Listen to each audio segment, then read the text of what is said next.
coming in at number 5, we have the Hotton Mansion. Built in the 1890s in North Adams, Massachusetts, for the mayor himself, Albert Charles Hotton. This neoclassical revival-style mansion sits on 172 Church Street. A family man, Albert was the president of Arnold Print Works, a prominent textile factory in North Adams. His wife, Cordelia, daughter Mary, and himself had owned and lived on the property right up until the fatal car accident which took the lives of the family in 1914. On an early summer morning, Albert and his family, accompanied by another family, Dr. and Mrs. Dutton and their daughter, and of course the family chauffeur himself, Mr. Witters, had decided to head out into the countryside for a leisurely drive, a drive that ultimately took their lives. Unfortunately for everyone on that August 1st morning, after a steep turn, the car lost control and proceeded to screech off the road, resulting in a rolling fatal wreck. All the women in this tragedy losing their lives, with the men barely surviving from the multitude of injuries. On August 11th, just 10 days after the accident, without his wife and daughter, Albert mysteriously died in the home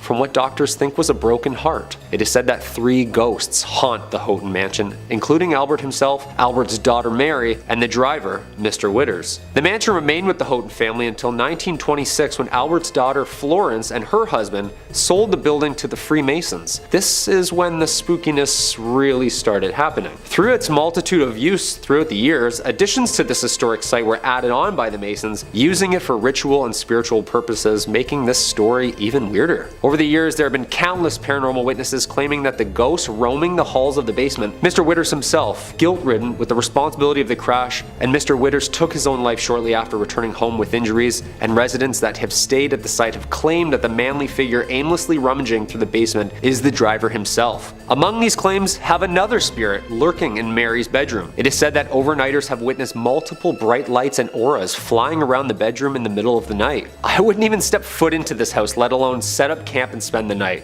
No way. The Hotton Mansion remains a tourist attraction and hotspot for paranormal goers worldwide, and to this day is one of the most haunted and mysterious sites in all of Massachusetts. Number 4.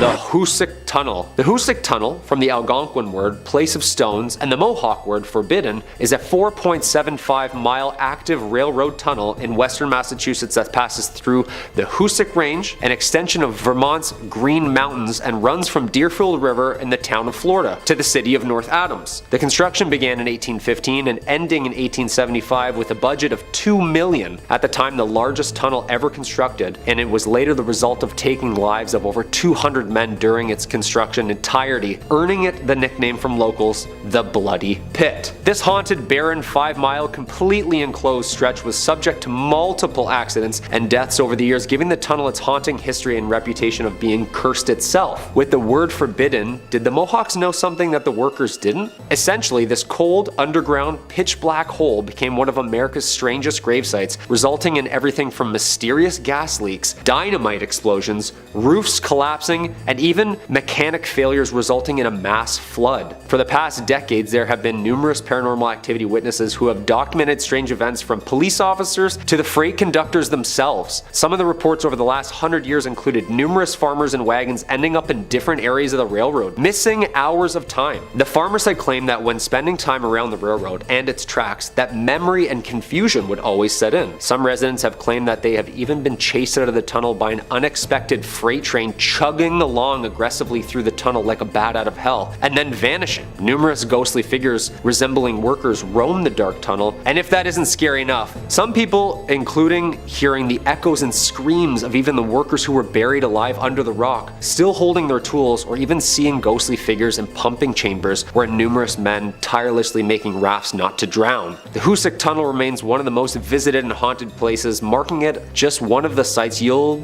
probably never find me at. Just in 2020, the tunnel was yet again subject to a mysterious collapse, resulting in months of repair. Yeah, I say stop fixing it and just let it be. Number 3. The USS Salem. Planes, trains, and automobiles. Well, almost. A big boat. The USS Salem, a heavy cruiser built for World War II in 1945, was originally built for action. Its bold, aggressive architecture was one of the last, as it was more of a bluff to its opponents than actually a hero of war. In May 1949, War Departments handed the Salem's helm to Captain J.C. Daniel himself. The ship was built and updated with what was then the latest military tech and weapons, and it was meant to strike fear in whomever or whatever was in her way. Although the ship ship wasn't used in any action during World War II. It acted as a flagship, training operation, and main purpose as a threat to the naval enemy. It wasn't until the USS Salem had responded to the 1953 Ionian earthquake, or also known as the Great Kefalonia earthquake, as it hit the southern Ionian islands of Greece on August 12th, devastating the entire area. The USS Salem landed on Greek shores and acted as an improvised hospital and morgue, giving it its famous name,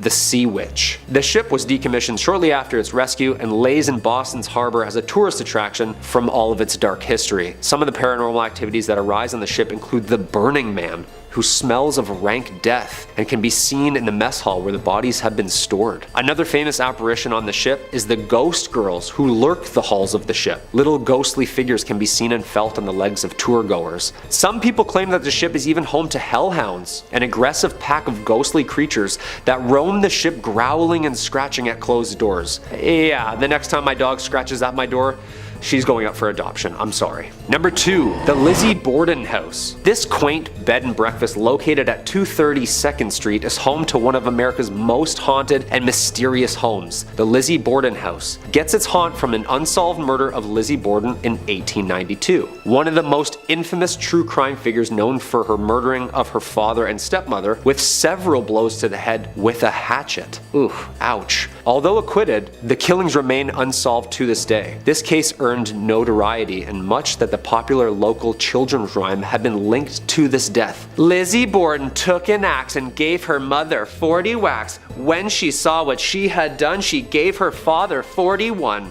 That is horrible. On August 4th, 1892, Lizzie's stepmother of 27 was struck 19 times while her father Andrew was hit 11. Although Lizzie Borden was acquitted and found not guilty, the dark history draws in crowds every night for its nightly tour of the premises. The Lizzie Borden room, the infamous room where all of the murders took place, is the most requested and most popular for paranormal overnighters. And not only can you enjoy a lovely inclusive breakfast to yourself, but the nightly house tour, ghost tour, and ghost hunt attracts fans of horror every night of the year. Yeah, that's terrifying.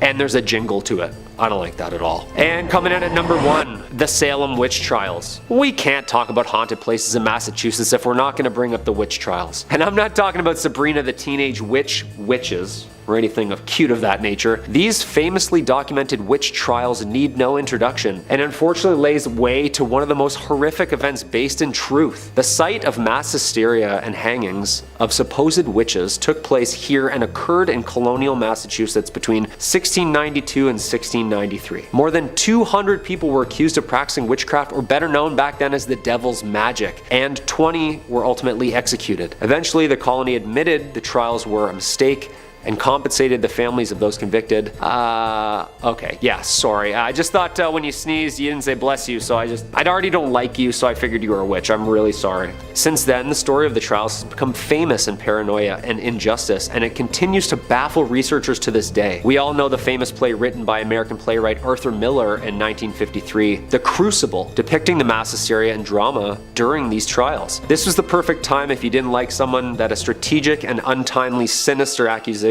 led to the demise of thy neighbor. I saw Sarah Good with the devil. I saw Goody Osborne with the devil. Who else don't I like? I saw Bridget Bishop with the devil. Abigail. End of Act 1. Since the start of the trials and hysteria in North America, other European countries shortly followed with their own mass witch hunts, resulting in somewhere between 40,000 and 60,000 tried and executed for witchcraft. That's a lot of broomsticks. The Salem Witch Trials of Salem, Massachusetts is still one of the world's biggest hotspots for mystery and paranormal story. At lucky number 5 is Joliet Correctional Center. The Joliet Correctional Center, established in Joliet, Illinois in 1858, holds a storied past that is as captivating as it is haunting. This historic penitentiary served as a house of horrors for over 150 years, housing some of the state's most notorious criminals. Within its imposing stone walls lie a rich history of many eerie and disturbing tales. But the most chilling of these tales is that of the murder of the warden's wife in 1915. Odette Allen, better known simply as the warden's wife, was an aspiring aspiring singer before marrying her husband, Warden Ned Allen. The marriage would have her move from her home in Los Angeles to living in the Joliet Correctional Center with her betrothed. Odette was incredibly popular among the inmates. She was known to be a kind and compassionate woman who tried to make the lives of the prisoners a little more bearable by offering them small acts of kindness, such as providing treats or lending a listening ear to their troubles. The inmates would call her things like the Good Angel and the Little Mother at the Big Stir, out of admiration for her benevolence. The inmates would often act as servants to her and the warden, as an alternative to hard prison labor. In June of 1915, the warden went to Chicago to meet with politicians about the building of a new prison. Odette didn't join her husband because the dresses she wanted to wear weren't yet ready. One morning, Odette asked for the help of Joe Campbell, also known as Chicken Joe, a prisoner who had been convicted of murder at the age of 29. He was selected to be Odette's personal servant because of his great behavior and his healthy relationship with her and the warden. He was due for parole the next week, and Odette was going to testify for him at his hearing. Sounds like life was looking up for Chicken Joe, but what happened next would tragically bring all these good things to ruin for the young prisoner.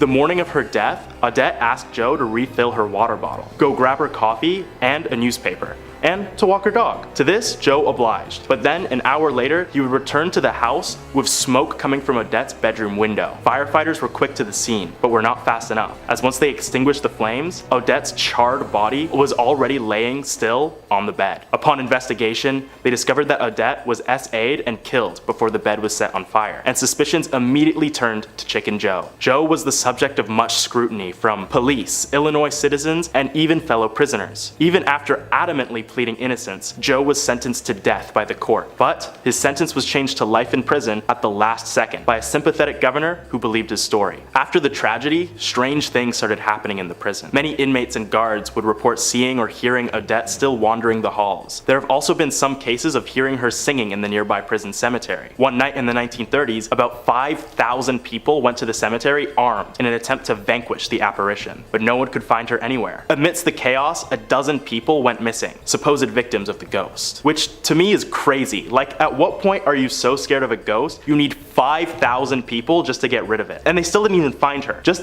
give up at that point, guys, come on. Anyway, it is said that Odette remains in the prison in order to protect her boys, the prisoners who were inspired by her kindness and honored her after death through their good behavior. Any visitor that would try to disturb her peace would incur the poltergeist's wrath and suddenly disappear. If you were to visit the prison today, which closed in 2002 and was turned into a historical site, there's still a good chance you might come across Odette's ghost, still wandering and singing. Next up at number 4 is the Congress Plaza Hotel. Constructed in 1893 as part of the World's Columbian Exposition, the Congress Plaza Hotel has welcomed countless guests over the years, including prominent figures such as presidents, celebrities, and even infamous gangsters. Its iconic location overlooking Grant Park and Lake Michigan has made it a popular choice for visitors seeking a taste of vintage luxury. But it is the hotel's dark past and ghostly residents that have set it truly apart. One of the most well-known ghosts said to haunt the hotel is that of a ghostly presence known as the Shadow Man. His story dates back to 1900, when Captain Louis Ostheim, a war veteran haunted by the horrors of the Spanish-American War, sought refuge at the hotel on the eve of his wedding. The captain would often experience PTSD-induced night terrors and suffer from extreme anxiety and paranoia. The night of his death, he awoke suddenly after being consumed by a brutal episode. In his disoriented state, he would search for solace or an escape from his inner demons.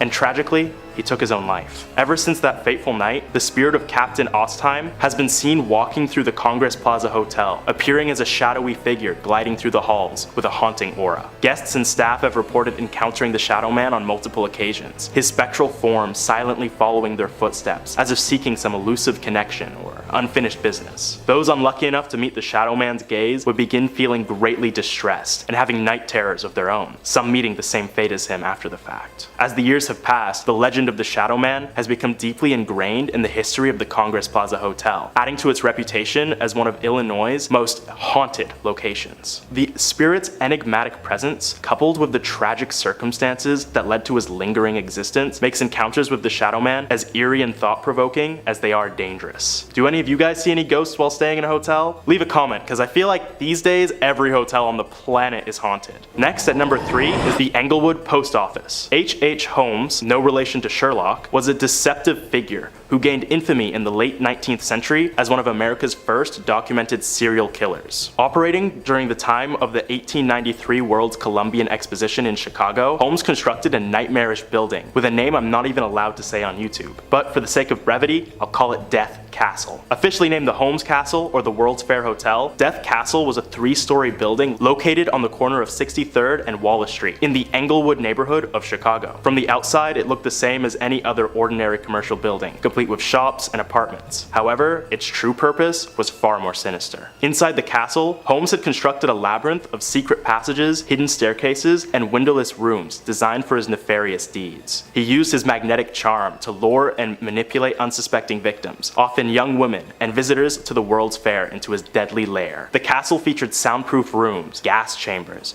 trap doors, and a chilling basement equipped with dissection tables and vats of acid. Holmes would typically seduce and swindle his victims before leading them to their deaths. Many were asphyxiated with gas, mutilated, tormented both psychologically and physically, and killed in various gruesome ways. Once they were deceased, Holmes would dispose of their bodies through the building's hidden chutes, transporting them to the basement for disposal. His exact number of victims remains a mystery, but it is believed he may have killed anywhere from 20 to 200 people during his spree. His sinister acts continued undetected for years, aided by his ability to change aliases frequently, making it difficult for authorities to track him down. Holmes' reign of terror finally came to an end when he was arrested in 1894 for an unrelated insurance fraud scheme. That castle didn't pay for itself, I guess. As investigators delved into his background, they began uncovering evidence for his horrifying crimes. On May 7th, 1986, H.H. Holmes was executed. Before his death, he confessed to 27 killings, but hinted at a much higher body count. Afterwards, the infamous Death Castle was later destroyed by a mysterious fire, and a post office was built atop the ruins. Within the Englewood post office, it is said that you can still hear the many screams of Holmes' victims. And there have been reports of those who dared venture to the basement, which survived the fire, and you can still see Holmes killing one of his 200 victims, a phantom that echoes the terrifying events that occurred over a century ago. I just got the chills. Next up,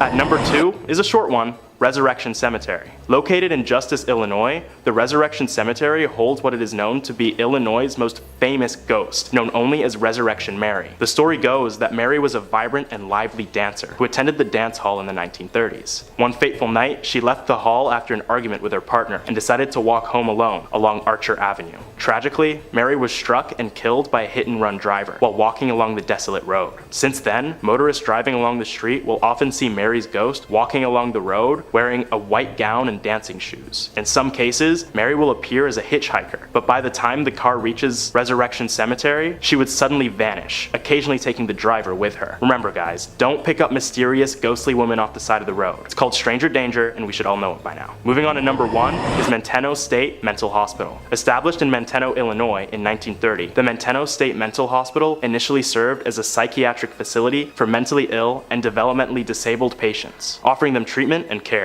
However, over the years, the hospital's conditions deteriorated, leading to allegations of beatings, neglect, and the mistreatment of its vulnerable inhabitants. These inhumane conditions only worsened as time passed, with tales of neglect, experimentation, and even deaths due to inadequate medical attention began to spread, shrouding the institution and its reputation in darkness and sorrow. The hospital was at its worst when 384 patients and staff came down with typhoid fever in 1939 in an incident referred to as the Menteno Madness. The director of the hospital mistook the affliction to be nothing more than a case of diarrhea, but when patients and staff began dying, panic set in. Patients banging on windows, orderlies going missing, doctors deliberately injuring their patients. Everything that could go wrong went wrong. Those who died during the Menteno Madness would later haunt the abandoned asylum after its closure in 1985. Those who visited the old hospital would report seeing patients and doctors alike scurrying about the abandoned halls, but it was those who ventured into the tunnels beneath the hospital that were in real danger. Paranormal investigators have gone down into the tunnels in hopes of finding the rumored ghosts, but are met with a much more sinister presence. It is said that the malevolent doctors who would mistreat their patients wander the complex of tunnels, hoping to release their rage upon anyone stupid enough to enter their domain. What was once a place that healed was now a place that harmed, enthralling thrill seekers to see the mad doctors for themselves, only to pay an unfortunate price. After the repeated disappearances of ghost hunters, urban explorers, vandals, and the like, the building was demolished by Wrecking Ball in 2015 to discourage anyone from entering the haunted grounds. Coming in at number 5, we have William A. Irvin. During the fall season, the ship has haunted tours with actors, but the ship really is haunted. The haunted ship began in Duluth in 1992. Before the haunted ship started, the William A. Irvin was open for regular boat tours during the month of October. Historically, this month was really slow, and the DECC needed a way to generate more revenue during this quiet month. Having heard about a failed attempt by Cleveland's William G. Mather trying to become a haunted ship, the DECC decided to try their own hands at a haunted attraction. The William A. Irvin partnered up with UMD to give the school's drama department some experience on production and acting. Needless to say, their attempt was a huge success. More than 2 decades later, the haunted ship is the peak of the Irvin's yearly business. The most common sighting that employees relate is that a lady in white has been seen walking around the ship, noticeably. She is usually up on deck and is dressed in period clothing. Nobody has ever been able to identify who she is or why she is tied to the vessel. There is also said to be a former captain who is still overseeing his ship. He is most often seen in the captain's chair and is said to be angry that the ship remains in dock and is no longer seaworthy. There are another 2 men haunting the ship. One sticks to the front of the ship and apparently does not understand what has happened to him,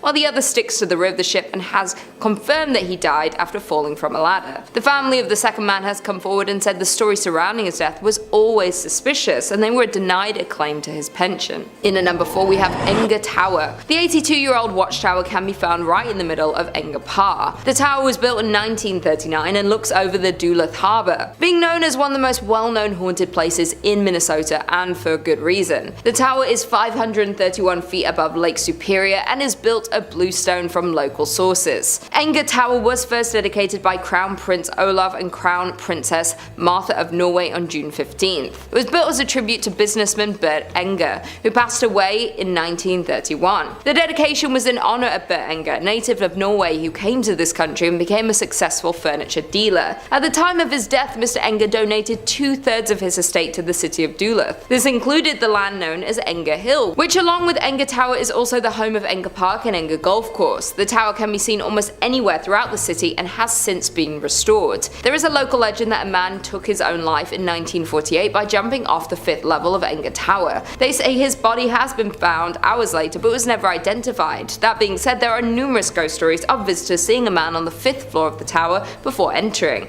but when they reach the top, he is gone. Coming in at number 3, we have Van Dusen Mansion. In 1892, grain baron George Van Dusen built a monumental mansion for his family. With 12,000 square feet, 10 fireplaces, a turret, and a $45,000 price tag, the home was a symbol of turn-of-the-century prosperity. After 2 generations of Van Dusens moved out in 1937, the building had been used to house almost everything except a family since, being used as a school, training medical facility, and even a college throughout the years. It was vacant in the late 1930s and spent 20 years as the College of Commerce. It was home to Hamline University Law School, then the Horst International Education Center. In the late 1980s, the castle fell on hard times and became little more than a flop house. By the early 90s, it was headed for the wrecking ball. 2 weeks before it was scheduled to be demolished, it was rescued by Wisconsin entrepreneur Bob Poling, who bought it for $237,000. Now a venue to hold fairytale-esque weddings, the Van Dusen Mansion has had its fair share of past lives. In at number 2, we have Mounds Theater. The renovated theater, an 86-year-old movie house, can be found in Minnesota. The old theaters have been rumored for the past several years to be a home of community of creepy ghosts. One story goes, as the Mounds was built in 1922 and operated as a movie house until 1967, when it closed so abruptly that when volunteers arrived many years later to renovate the place, they found popcorn on the floor. The subject of paranormal TV shows and professional ghost hunting investigations,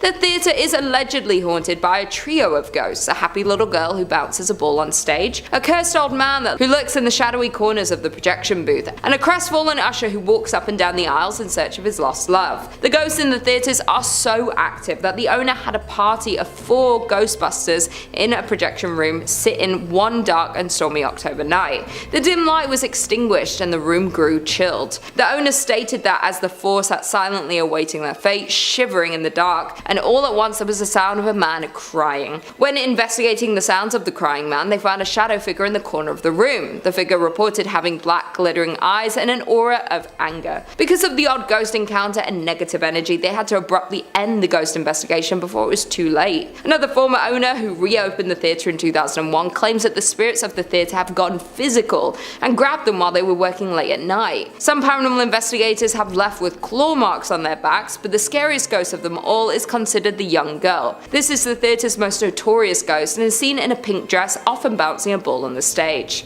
And finally, in at number 1, we have Anoka State Hospital. Located in Anoka Town is the Anoka State Hospital, which is arguably the most haunted place in Minnesota. The Anoka Hospital was the first state asylum for individuals that were deemed insane. The building was established in 1898 and opened in 1900 to admit patients from other state asylums that had become too crowded. The first 100 patients were males from St. Peter's State Hospital and were considered to be chronic incurables, men who had lost their minds due to heredity, causes, or environment. In 1906, 115 women were also transferred to the asylum from St. Peter's State Hospital. Residents were not to receive any type of treatment at this asylum, as this was the final stop for them until they passed away. And passed they did. A total of 86 of the original patients were buried in numbered graves in the asylum cemetery. The original name of the institution was Anoka State Asylum, but in an attempt to soften the image, they changed its name in 1937 to the Anoka State Hospital. Although the name was kinder and gentler, treatment at the facility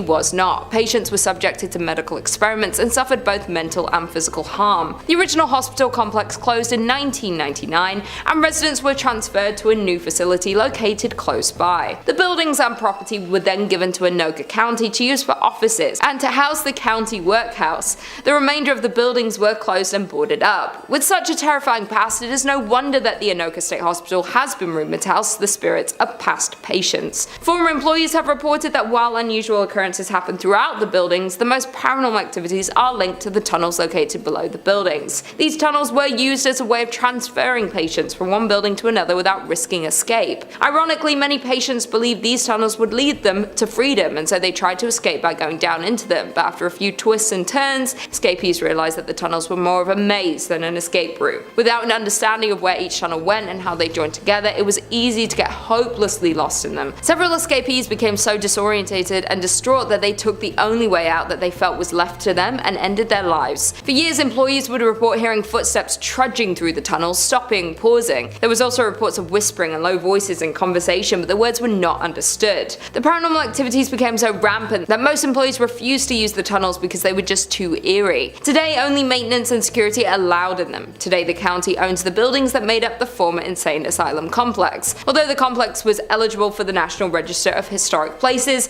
it appears that time has passed. The current buildings are in a state of extreme disrepair. Number 5. Area 51, Nevada. Starting out our list, we have the most obvious entry. In the American state of Nevada, you will find no shortage of places to go on vacation. Despite being a desert, you will find locations like the Hoover Dam, Red Rock Canyon, and of course, the various casinos and attractions in Las Vegas. Of course, a location that you will not find yourself getting into is the military base located on the salt flats of Groom Lake, which is colloquially known as Area 51. For years, Area 51 has been the subject of conspiracy theories involving everything from government testing to UFO activity. Adding to its mystique is the fact that the US government wouldn't even officially acknowledge that it existed until 2013. Its official use is apparently the testing of experimental aircraft, but the level of security at the base is extremely high, even for a government base. Employees of Area 51 are flown in on a private airline known as Janet Airlines, with Janet being an acronym that stands for just another non-existent terminal. Some former employees have reported getting paid through private companies that they have no involvement with in order to avoid a paper trail linking them to the base. Some theories about the purpose of Area 51 include it being used to develop energy weapons for the Strategic Defense Initiative, to develop time travel technology, and most infamously, for studying, storing, and reverse engineering the remains of crashed alien ships ships, including those that were found at the Roswell crash site. As it is a closed-off and secret government facility, tourists are of course not allowed to get into the site, with signs around the perimeter promising prosecution and possibly even deadly force against trespassers. Of course, this hasn't stopped alien enthusiasts from making the journey to Nevada to see the number of Area 51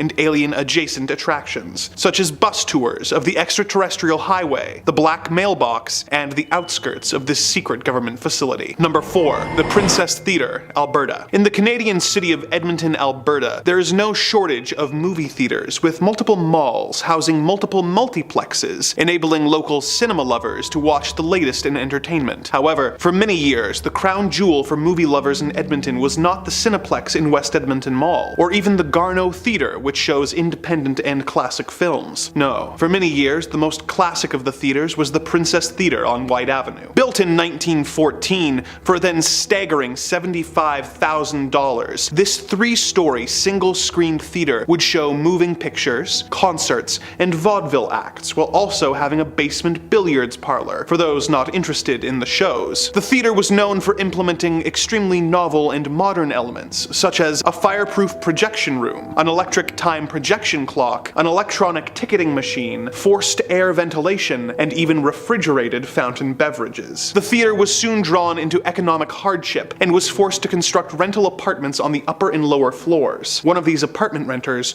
was soon met with a tragic and disturbing end. According to local legend, an engaged woman lived in one of the upper apartments, but mere days before she was due to be wed, she was scorned by her fiancé. She was found hanging from the rafters while dressed in her wedding dress. In the years that followed, employees and patrons of the princess reported seeing a ghostly woman wearing a white dress who would suddenly appear and disappear, ascending the theater's grand staircase, wandering its ornate gold-leafed halls, or even hovering over the projection room. The princess was a staple for local cinema lovers, as well as fans of the paranormal for decades. But if you were interested in taking in a show or catching a glimpse of the ghostly bride, you may have missed your window, as the theater closed its doors after 108 years of operation in mid-2022. No new owners or plans for the historical theater have been announced, and the doors remained locked to the public, with only the ghosts still residing inside of this historic building. Number 3. Mount Weather Emergency Operations Center, Virginia. In a world that seems to constantly be on the brink of disaster, it is comforting to know that the US government has a safe location where the elite and powerful will be safe from destruction they most likely caused. Such is the purpose of the US Department of Homeland Security operated base located near Bluemont, Virginia. The Mount Weather Emergency Operations Center,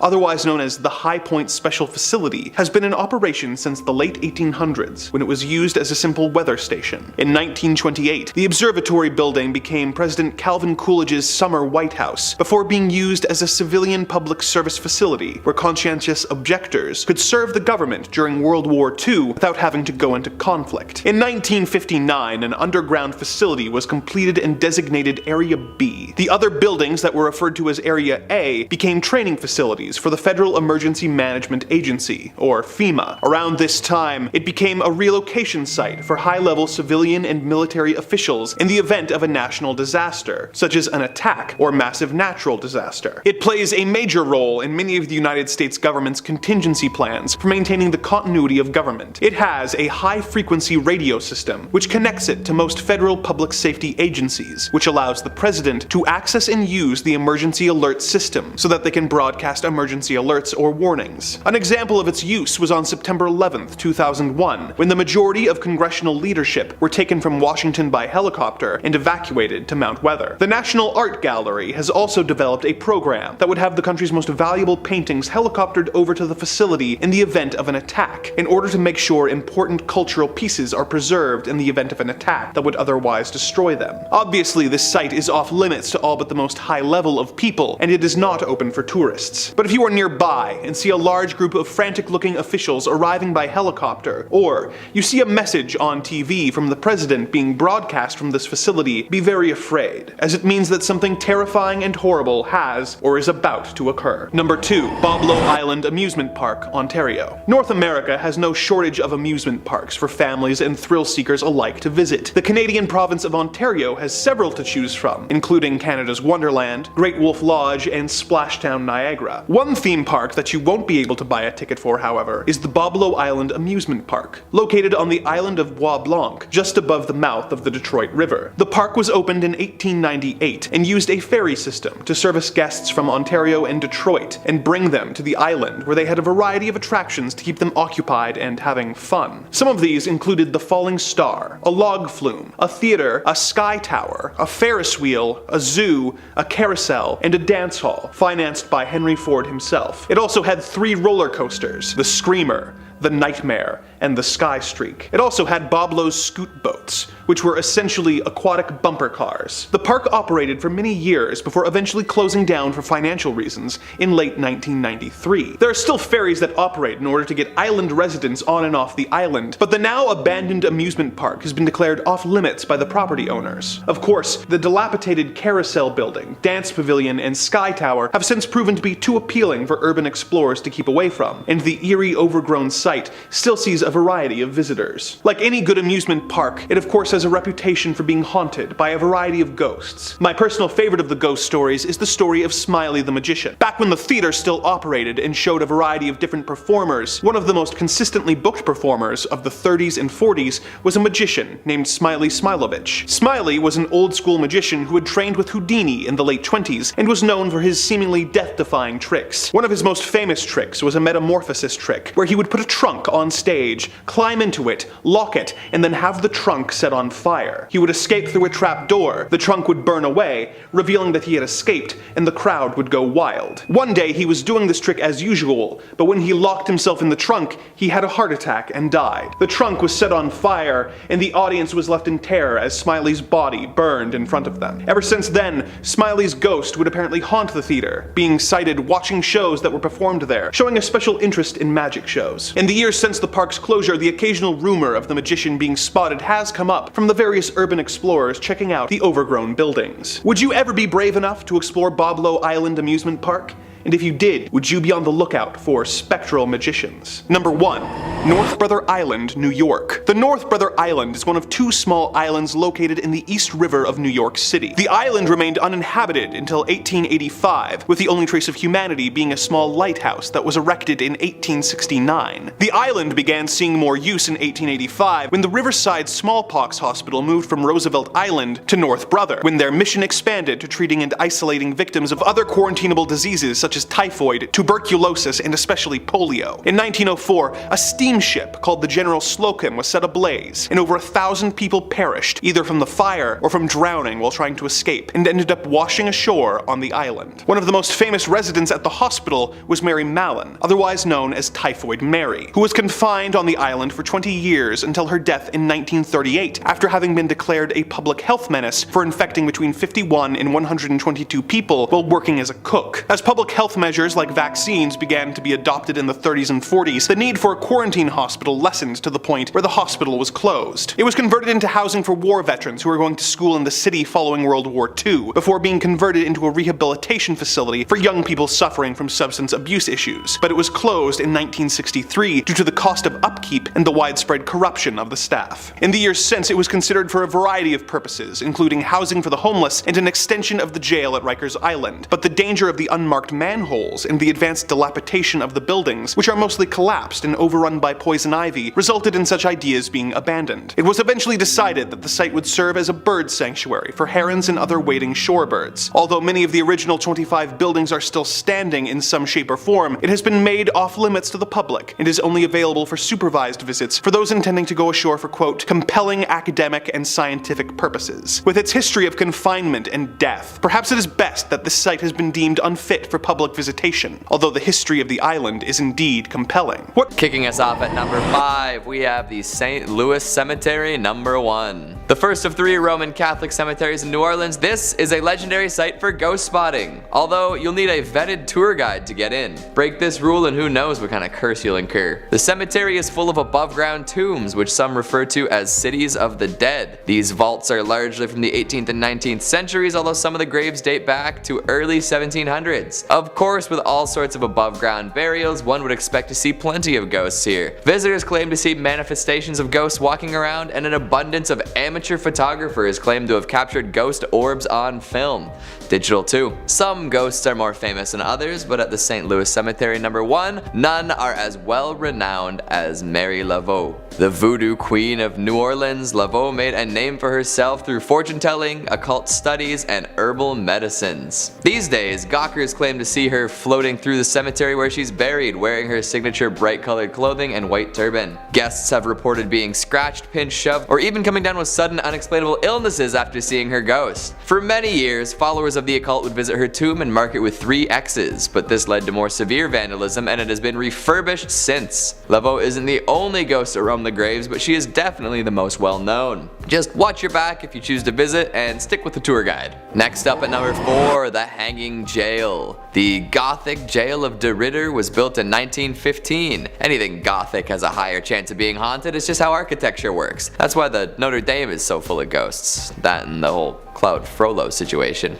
Spirit appreciators in the know believe that the jail is haunted by 2 men hung for the slaying of a taxi driver. Joe Genna and Moulton Brasseau hired a taxi driver late one night and told him to drive. For reasons still up in the air, they killed him. Not knowing what to do with the body, the 2 men dumped it in the old Pickering Mill pond and ran off into the night. Maybe they drove off. I wonder if they took the cab. The body was found and traced back to the 2 would-be on-the-run murderers, and such they were convicted and then hung from the 3rd floor gallows. The interesting thing about the gallows though is that a spiral staircase circles around the noose. So there's a vertigo-inducing set of stairs surrounding the ominously hanging noose. Definitely a ghost creator if I've ever seen one. In addition to this lovely feature, there's also an underground tunnel connecting the jail to the next door courthouse. That is a tunnel you would not want to find yourself in after hours. Who knows what kind of crooked-necked wailing ghosts you find down there. Of course, there are plenty of people who claim to have captured photos of the ill-fated duo along with many other unlucky lawbreakers. Just remember kids, if you want to be a ghost, constantly do things that you'll regret. That way, you'll have all sorts of reasons to stick around for the afterlife. Coming in at number 3, we have the Dauphine Orleans Hotel. What was once a bordello is now a very popular hotel and bar. Jilted lovers, recovering soldiers, mistreated women, they all have a chance to haunt this New Orleans landmark. Of all the stories, there are 4 that tend to come up no matter who you ask. The first is that of a lost bride, thought to be the spirit of a young woman named Millie. She was working for the bar as a courtesan when she met a dapper young man and they decided to get married. However, on the morning of the wedding, Millie's groom-to-be was shot dead in a gambling dispute. Distraught, Millie waited for days for her fiancé to show up and never took her wedding dress off. For years, she would wear the white dress around the bar, hoping that someday he would show up.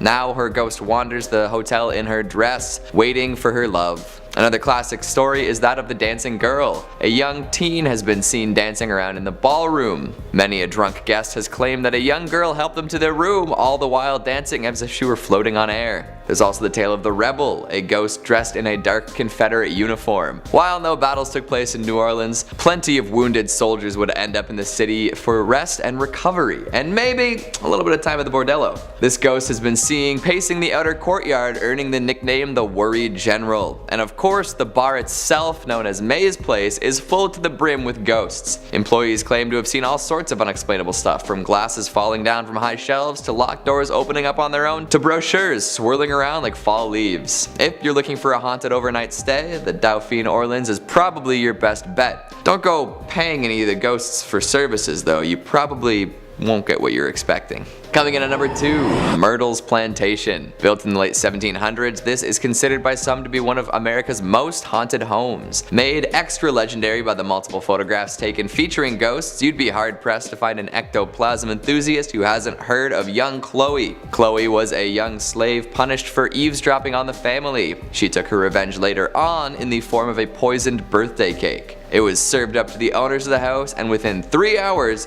3 people were dead. Apparently that wasn't enough revenge for one lifetime though, as Chloe is still said to haunt the plantation. 2 different pictures have been taken with apparent ghostly qualities to them. One is a photo of the facade of the house, and if you look carefully in the corner, a ghostly visage can be seen. Another is of 2 tourists taking a selfie in front of a window, and Chloe can be seen peering out from in front of the curtains. While famous, some folks claim that they could be doctored.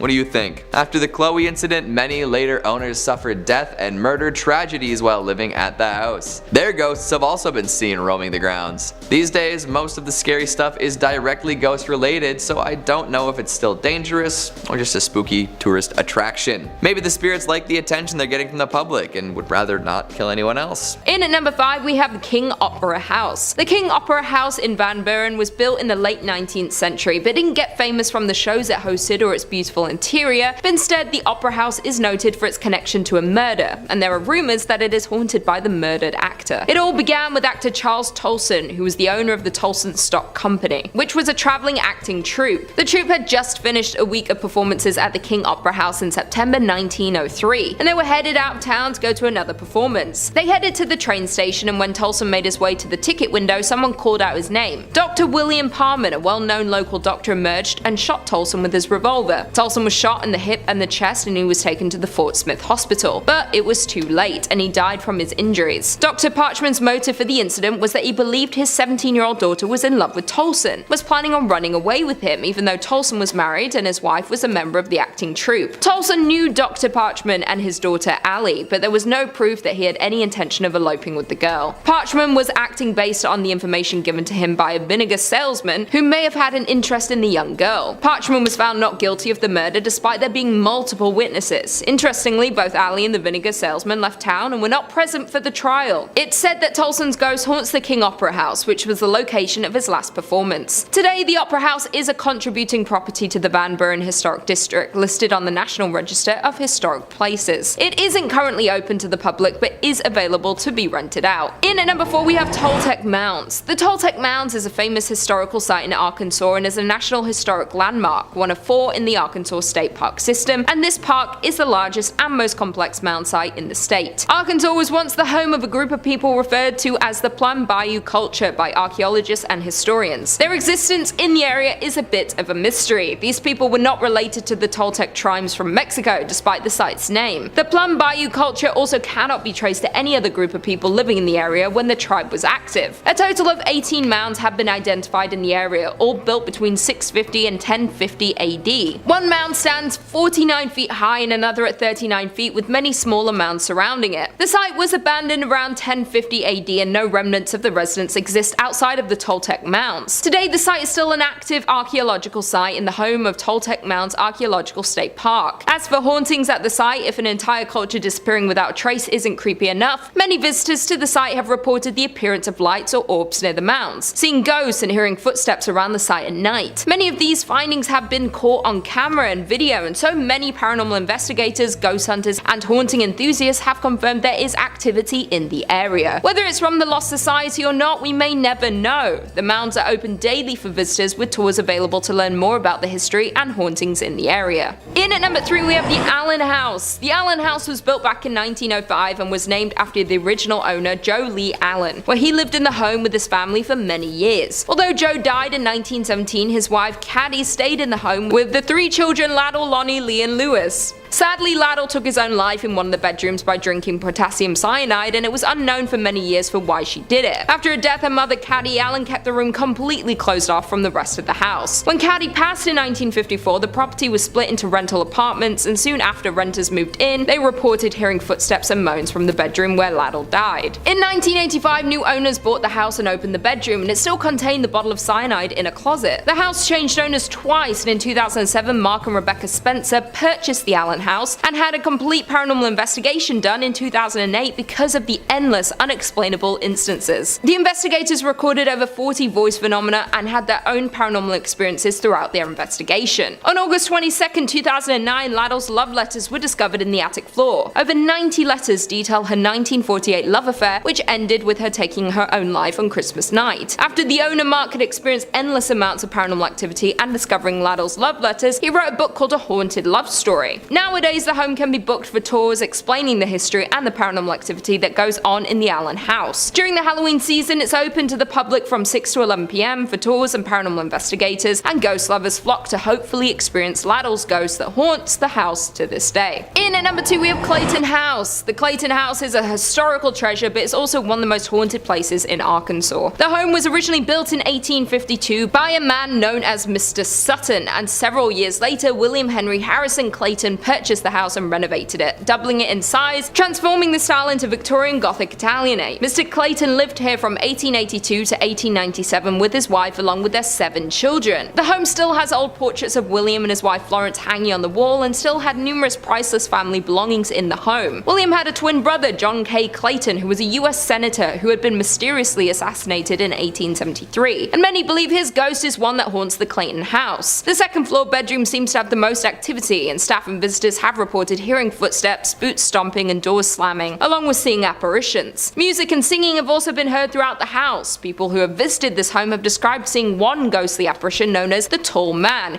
who is dressed in all black, wears a hat, and walks angrily around. Another spirit often seen around the Clayton property is described as the woman in the brown dress. The woman is said to be peaceful and often just stands in one spot quite still. She is believed to be either Mrs. Clayton or possibly a nurse from the time the property was a hospital. The home became abandoned during the Civil War before it transformed into a Union Army hospital. There was a carpenter in 2007 who was doing some repairs on the home and took pictures before it started working, and when the pictures were developed, there was what appeared to be a woman in one of them. The home is now listed on the National Registry of Historic Places and holds tours of the home explaining the history and ghost stories. And finally, in at number 1, we have Crescent Hotel. The Crescent Hotel was built in 1886 and can be found in Eureka Springs. Due to the rich history, it has hundreds of tales of paranormal experiences and ghost sightings. The hotel has previously served as both a private girls' college and a cancer hospital, where Dr. Norman Baker claimed to have the cure for cancer. There are so many stories of ghost sightings, starting in room 218 where Michael, an Irish stonemason, who fell to his death when building the hotel. He's known to hang out in this room and is often seen. Theodora, a cancer patient who is known to be seen fumbling for her keys outside room 419, as well as tidying up for guests when they leave the room. Brecky, who passed away in the hotel, has been seen throughout the hotel, often bouncing a ball. Dr. John Fremont Ellis, the hotel's former in-house doctor in the 19th century, is often seen, or his cherry pipe tobacco is smelled near his former office, which is now room 212. Even the famed hotel cat Morris, who had been buried on the hotel property, is regularly seen and heard. A recurring phenomenon happens at a specific spot on the 3rd floor, where the hotel connects to an annex built onto the hotel when it was a hospital. The area has been said to be a portal to the other side. There have been multiple guests who have grown faint, with a few passing out frequently. Guests turning pale and falling against the wall and then sliding down. Many paranormal investigators believe that limestone has a special ability to absorb and release electromagnetic and psychic energies. Crescent Mountain, the hilltop the hotel sits on, is predominantly limestone. The massive thick stones used for the body of the hotel were also made of limestone, and these factors may contribute to the amount of paranormal activity the hotel guests experience. The Crescent Hotel is dubbed America's Most Haunted Hotel and has been on many TV shows like Ghost Hunters, Ghost Adventures, and Paranormal Witness. There have been an abundance of extraordinary experiences and have attracted the attention of paranormal investigators to study and research the hotel's supernatural activity. The hotel offers daily ghost tours to learn more about the ghost stories, sightings, and the history of the hotel. Kicking off the list at number 5, the Mission of San Miguel, 1610. The birthplace and historic site, the original San Miguel Church was most likely built shortly after the founding of Santa Fe in 1610 and is claimed to have been the first ever church built in America. Churches are already creaky and creepy, then this is the oldest one in the States? Okay, here we go. This church was built right across the Santa Fe River in the area referred to as the Barrio de Analco, which was inhabited mainly by the native population for the past 1,000 years. The San Miguel mission was first mentioned in writing in 1628, indicating it was in use at that point as both a mission and a school. Although intended as a mission, the Spanish also used it as their parish church until the parroquia was completed. The original San Miguel church was probably much smaller than the structure present, with more of a rectangular apse, a slight slightly raised sanctuary, and a simple front elevation with no towers at all. The surviving foundations were excavated and closely researched by Bruce Ellis and Stanley Stubbs in 1955. Although the present building dates from 1710, it has undergone a multitude of significant structural changes since its infamous riot in which partially destroyed the building during the Pueblo Revolt of 1680. This was an uprising of mostly the indigenous Pueblo peoples against the Spanish colonizers in Santa Fe de Nuevo Mexico. The Pueblo Revolt killed around 400 Spaniards and drove the remaining 2,000 settlers out of the province, which is where the creepy stuff kinda sits around. Since its construction, there have been over 300 years of ghostly apparitions seen at these ruins. You can never really pinpoint a specific person at this location, but there are numerous sightings that have been documented over the years, ranging from ghost horses, dragging sounds, and loud bangs resembling warfare. The San Miguel Chapel still stands after 400 years due to its local, national, and international community that has supported its preservation and history. Everybody chipping in. I love it. Little TLC. I bet you this is also where you see ghosts on different floors that used to be there or behind walls that don't even exist anymore. Like, are they bound by these structures forever? They're just like...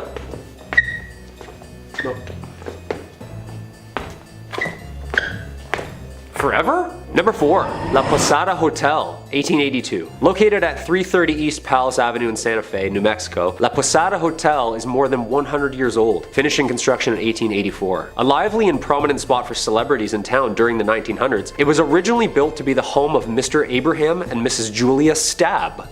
Perfect last name for the start of something scary. Stabb. A prominent businessman and German immigrant, Abraham had constructed this beautiful Grand French Second Empire estate ready to make a life working with his brother Zodak in business and eventually settling down in this historic town, with the mansion acting as a social hub for both the business and celebrity events. It is said that the Stabbs have 7 children, one of which died at birth, and which in fact led Miss Stabb to a depressed self-exile state, dying at the age of only 52. The mansion was converted into a hotel in 1936, shortly after the rubble of the Depression had cleared, and it is said that Julia herself haunts the rooms of La Posada Hotel. Guests have made claims to hear voices in vacant bedrooms, lights flickering on and off, and even doors slamming in the middle of the night. Voices saying things like, "I'm in here." It's never just like casual and calm, like, "Oh yeah, just leave the door open, I'm in here, come on in." It's always a creepy whisper in here, like, "I'm in here."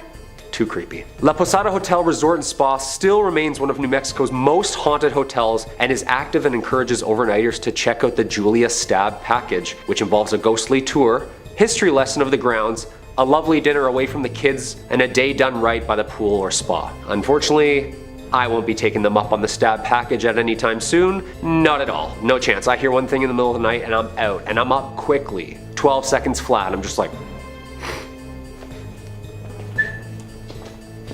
Number 3, the Old State Penitentiary, 1885. The Old State is located 15 miles south of central Santa Fe and is an active men's maximum security prison that was built in 1885. Acting as a prison system for the US, the prison saw 3 massive riots in its entirety, including 1922, 1953, and the worst and most bloody riot of all, 1980. One of the worst prison riots in American history. It's presumed to be the reason behind its haunting reputation. On February 2nd, 1980, several inmates initiated a riot which led to the inmates gaining control over the prison for a full day and a half. Unfortunately, at the time, post-70s, the prison was overcrowded, underfunded, and riddled with untrained, fresh-faced security guards, with the rampant need for excess bodies due to the overgrowing inmate count. After escaping and organizing this event, the cellmates then tortured 12 prison guards and brutally murdered 33 other inmates. These riots soon became medieval in nature, gruesome, and truly evil. The most famous area for paranormal sightings can be heard and seen around cell block 4.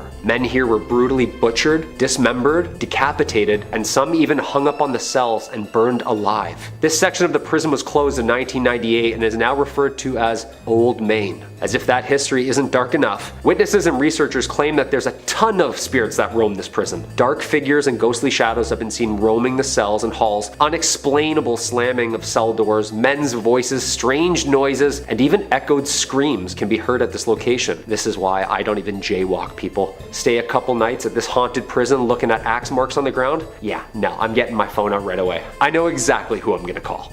Yeah. Number 2, the Amador Hotel. Located at 251 West Amador Street at the corner of Water Street and Las Cruces, which translates to the Crosses, an area in New Mexico spanning as far back as the settled early 1800s, was thought to be an early mass gravesite for the amount of crosses present in the city. The Amador Hotel has stood serving the community in multiple ways over the years, including a courthouse, a post office, a bank, hotel, and even a county office center. Yeah, can I get 2 stamps, please? Thanks. Built in 1866, the Amador Hotel is a popular Las Cruces ghost tour, and some of the rooms were even used as jail cells. Hey, you're grounded for 15 years to life, I don't know. The courthouse was completed in 1885. Amador added another story to the remaining structure, and Amador Hall became a community center where people conversed in drinking and in storytelling. During tours, guests have reported seeing shadowy figures lurking in the hallways, numerous cold spots, flashlights turning on and off by themselves, and having their arms even touched or scratched. Oh yeah, that's it. Just a little to the left. That's perfect. Some even say it's the work of a little ghost girl named Annie, who frequently visits the room on the second floor, giggling. Like, giggling is great and all until like a 200-year-old spirit giggles right in your face. Like, what is still funny? This is terrifying. Joke must have been that good. Little ghost girls? Yeah, that's the scariest ghosts imaginable. 100%. The Amador Hotel ghost tour starts at 8 p.m. and during a visit through the tour of the grounds, history and ghost hunting begins. I'm a strict matinee ghost hunter myself, only during the day, or never. Or like around brunch, that's like perfect, nice and sunny. And coming in at number 1, Double Eagle Restaurant. If you're heading down to Mesilla, New Mexico this weekend and enjoy burgers and ghost stories, well, then the Double Eagle Restaurant is a must stop for you. Known not only for the world's largest green pepper chili burger, this blast from the past decorated head to toe in its luxurious upscale Victorian decor is now the home to 2 prominent and active restaurants, the Double Eagle and Pepper's Cafe. Alright, here we go, let's dive in. Possibly the world's most haunted restaurants, originally owned by the Mace family, owning one of the leading and most lucrative import-export businesses in Santa Fe, was Senor and Senora Mace. Senora Mace expected only the best for her eldest son, Armando. Mothers and their sons, right? Always imaginarily wiping something off their faces. Come here, there's more. There is grim history here, involving 2 forbidden star-crossed lovers and a pair of sewing scissors. Thank you.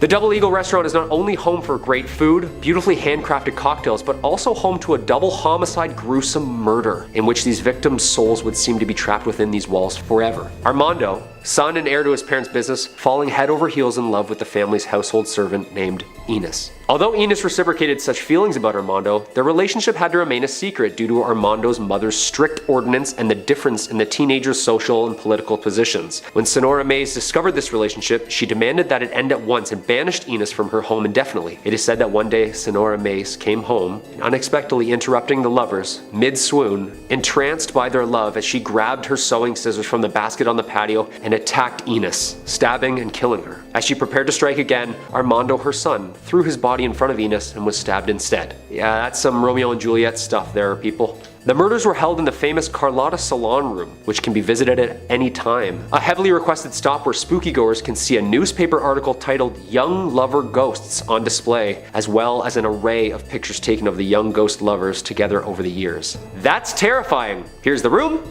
here's what happened, here's some proof.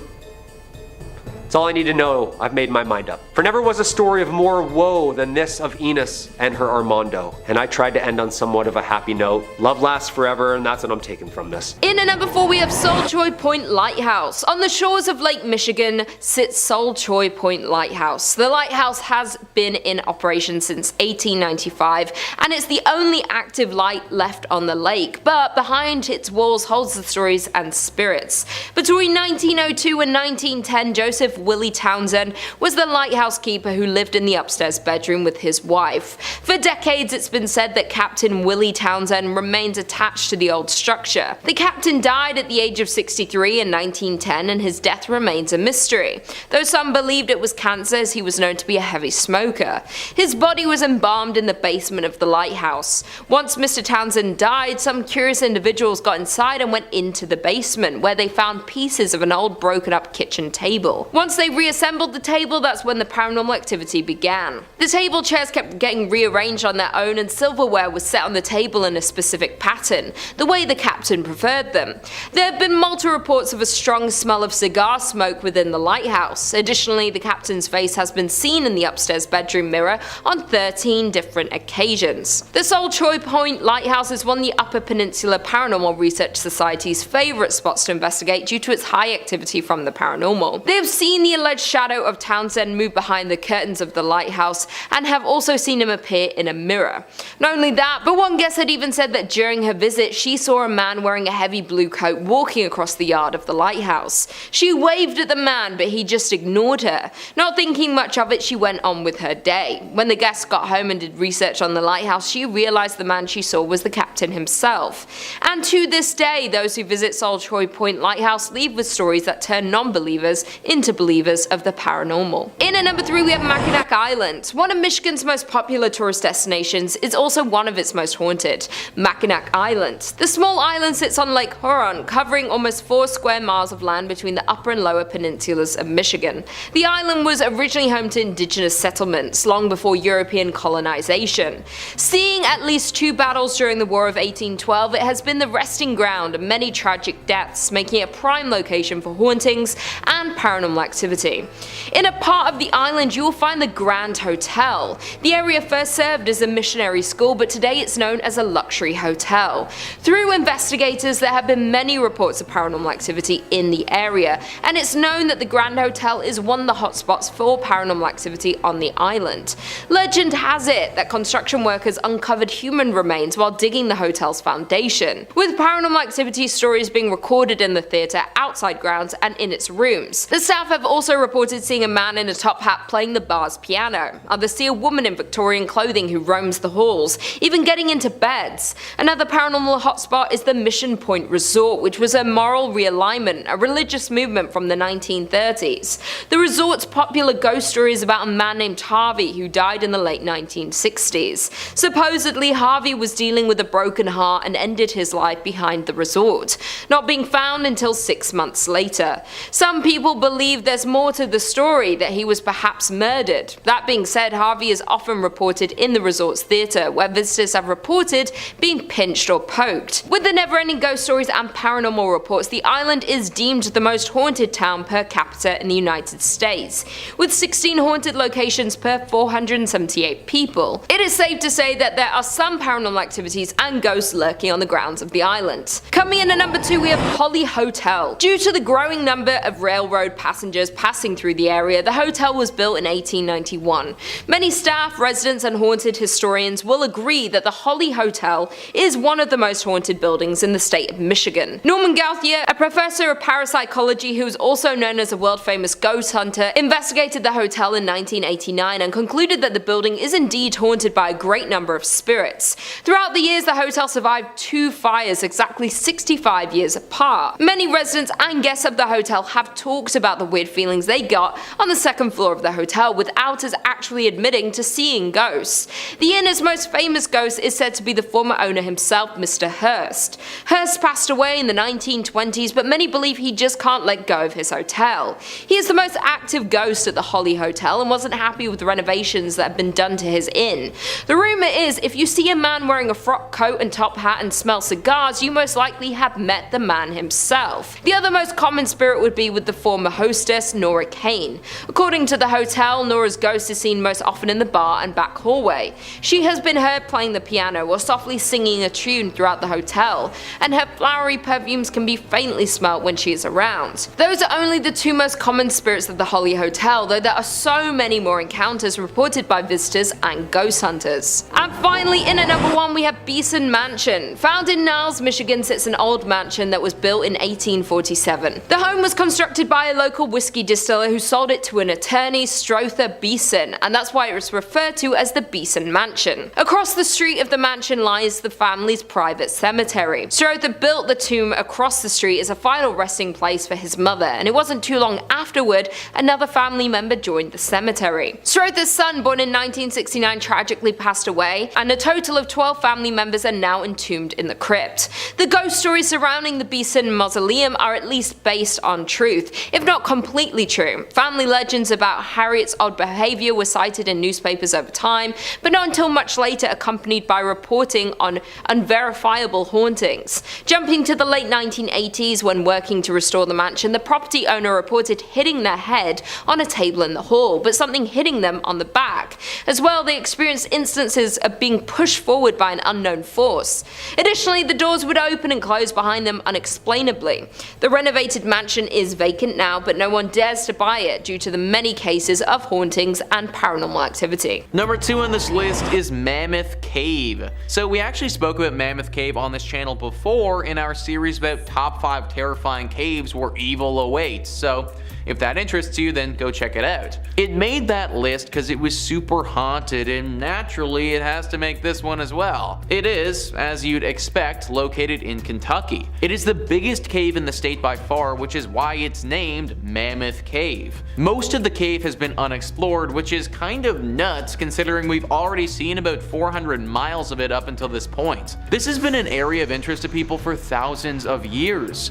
Back 4,000 years ago, it's believed that people used this cave to bury their dead. This was the first encounter this cavern saw of death, but it definitely wasn't the last. After the War of 1812, these caves were sold off and used as a place to mine salt. The workers of these mines were slaves and oftentimes were worked to death down there. After the salt had been mined, this place functioned as a spot for sick tuberculosis victims to go. Obviously, this created more death in this place and just contributed to what is a very haunted area now. Today, we get an array of ghostly apparitions popping up to people. Ghosts from all the way back 4,000 years ago have been seen, still lingering and clinging onto this cavern. People have seen the visions of slaves calling out for help and ghosts of sickly individuals as well. H.P. Lovecraft, one of the most famous fantasy horror writers, was inspired by this cave. Anything that inspired that guy is probably a spot that you want to avoid. And finally, number 1 on this list is Nada Tunnel. What is it about tunnels that's just so creepy? It feels like there are a few locations in the world that seem to attract paranormal activity, and tunnels are definitely right up there. Virginia Travel Tips says Nada Tunnel, also known as the Gateway to Red River Gorge, is located in Powell County, Kentucky. Works of a 1-lane tunnel on a 2-way road began in 1910 and concluded in 1911. Drills and dynamite were used to rip through the limestone rock during construction, and one worker died while attempting to dissolve a stick of frozen dynamite by placing it next to the fire,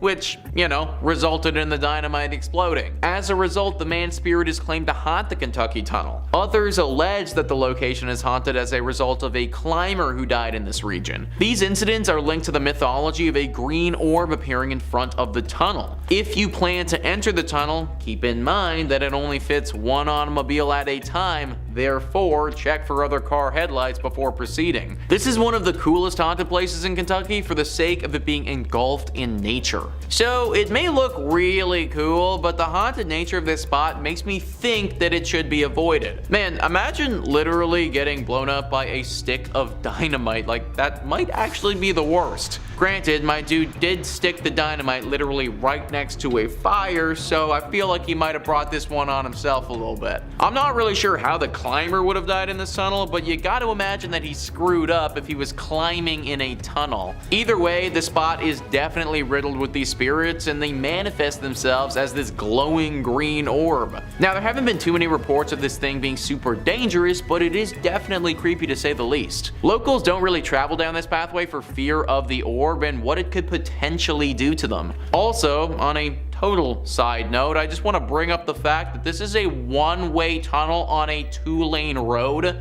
Like, how dangerous is that, guys? What if it's foggy or something and I can't see all the way down the tunnel to the other car? That is literally the dumbest road design I have ever heard of. Maybe the legend was just created by the locals because they know how dangerous this freaking tunnel is. Regardless of what it is, I recommend staying away. Number 5, Hockomock Swamp. Already sounds pretty scary in itself. Something about swamps, you know what I mean? During the 17th century, the Hockomock Swamp was used as a fortress by the Wampanoag people, the predominant band of natives in the area against invasion by the early British settlers. It played a landscape role in King Philip's War as a strategic base of which to launch assaults with nearby English settlements. During the 18th and 19th centuries, settlers deemed the swamp to be useless, barren land, and it didn't really do much besides sit there and just kind of take up space. They attempted to drain it and convert it into a profitable farmland, however, nothing really grew.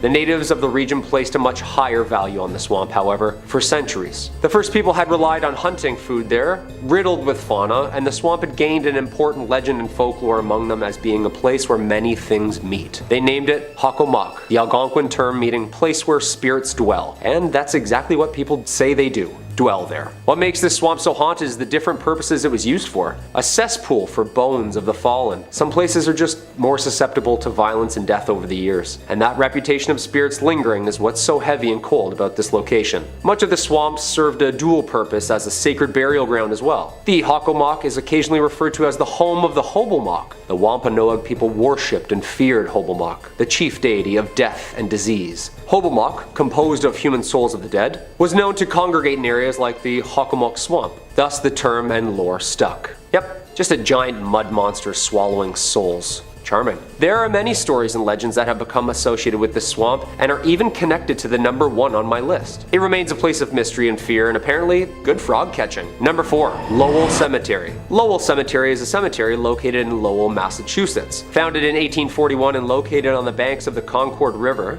the cemetery is one of the oldest garden cemeteries in the country, making it a perfect place for violence and an eternity of soul searching. Many of Lowell's wealthy industrialists are buried here under lavish Victorian tombstones. Visitors have claimed that this is one of Massachusetts' most haunted cemeteries. What makes a haunted cemetery more haunted than another haunted cemetery, you know? Is there like a competition or like a quota or something? Just gotta keep the numbers up. What is it? I feel like every local claims their cemetery is the oldest and most haunted, and this brings me to our fair maiden here, the mysterious witch, Bonnie. A popular meeting place amongst the local teens at night for some scares and some screams, the statue of a woman with her arms outstretched on a rectangular tomb, her hands clutching a veil that falls down behind her body as though it were a cloak caught in the wind. Her eyes lay cold, staring at the heavens. Under her left eye, a black tear. Paranormal researchers have claimed that the statue holds more of an electromagnetic current, and strange things can be seen in front and around the statue, making it seem like it's moving from time to time.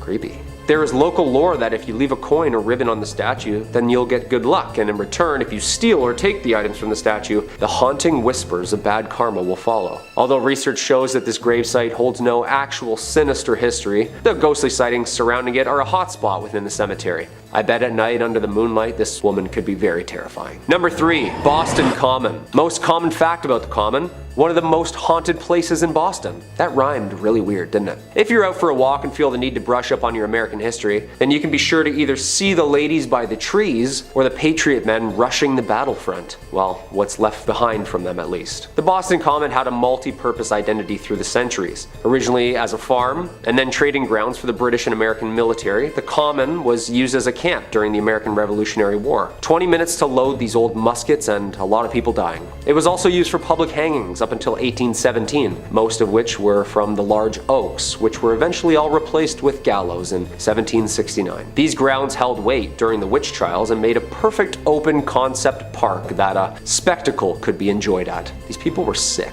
This place has seen its fair share of violence. The 350-year-old park is full of graves, ghosts, and gallows. It's almost impossible to know just how many bodies lay underneath the park, like a cesspool of unmarked graves from many different eras. Most buried here were low class, sick, or died in battle. Oh, and of course were hanged in front of the public. This place is home to many dark shadows, cold spots, and the occasional smell of gunpowder. Next time you're in Boston, swing by one of America's oldest and fullest cemeteries and see if you can see anything for yourself. Number 2. The Danvers State Hospital. The Danvers State Hospital, or also known as the Danvers State Insane Asylum, was a psychiatric hospital located in Danvers, Massachusetts. It was built in 1874 and opened in 1878 on the isolated site in rural Massachusetts, which, fun fact, the judge who preceded the Salem witch trials lived on. That's bad karma already, isn't it?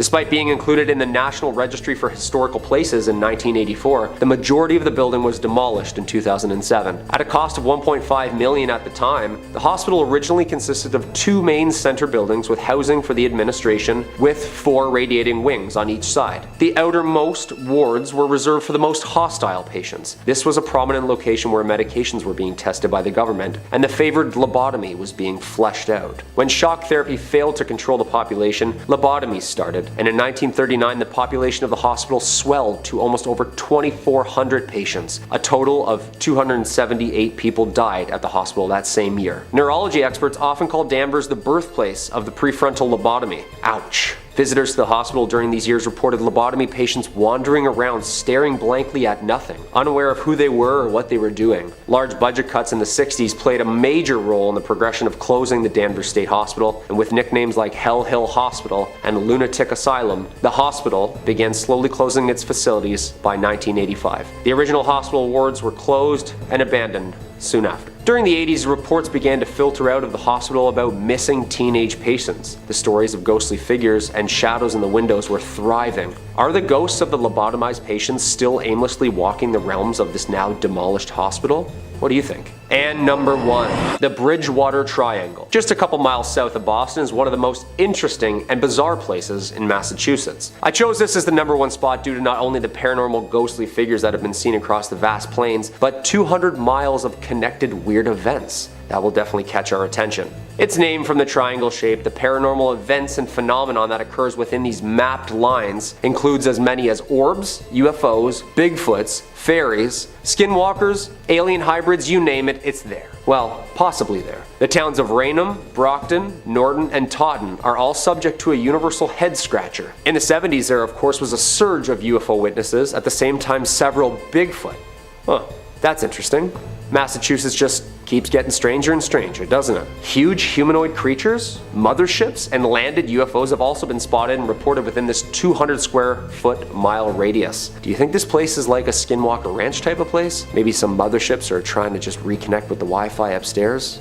I don't know. Whatever it is, the Bridgewater Triangle has been home to numerous documentaries and folklore and attracts spooky goers each year with its variety of paranormal activity. Number 5 on this list is the Molly Brown House. If you live in Denver, then there is no way that you aren't familiar with this haunted place. Thrillist says you've no doubt heard of the Molly Brown House and likely passed it on the street once or twice too. Molly Brown was a notable member of Denver's elite and perhaps known best for being a Titanic survivor, and despite allegedly living a relatively happy life, visitors to the museum and staff have reported quite a bit of strange happenings. Some have smelled what's believed to be husband J.J. Brown's pipe, or have witnessed lights off and on the fritz, and staff have reported furniture being seemingly rearranged. Sometimes figures can even be seen roaming the house. A visit is worth it alone for the history, but the potential for getting a bit spooked or walking into a cold spot is definitely an added bonus. We once again have one of those locations where no one has any idea why it's haunted, it just is. Maybe it's the connection to the Titanic that has got this place acting funky. Obviously, that was a very unnatural occurrence and took the lives of tons of people in a very sad way. So I could believe that the Titanic and the survivor of the Titanic plays some role into why this place is haunted the way that it is. Good news is that this isn't the worst haunting that you can run into. Like, yes, you will get a little scared for sure. You might smell something funny, or have a ghost pull something on you, or even maybe have small valuables go missing. But ultimately, you probably shouldn't be dragged to the underworld here by some shadow demon or anything like that. So I guess if you were to visit any place on this list, then this one wouldn't be the worst. Just be prepared for what's coming, because if you aren't, then it could leave you with some serious mental trauma. Number 4 on this list is Phantom Canyon Road. You need to be very careful on this road because there is a good chance you could suffer a serious crash if you aren't. Thrillist says a haunted road is one thing, but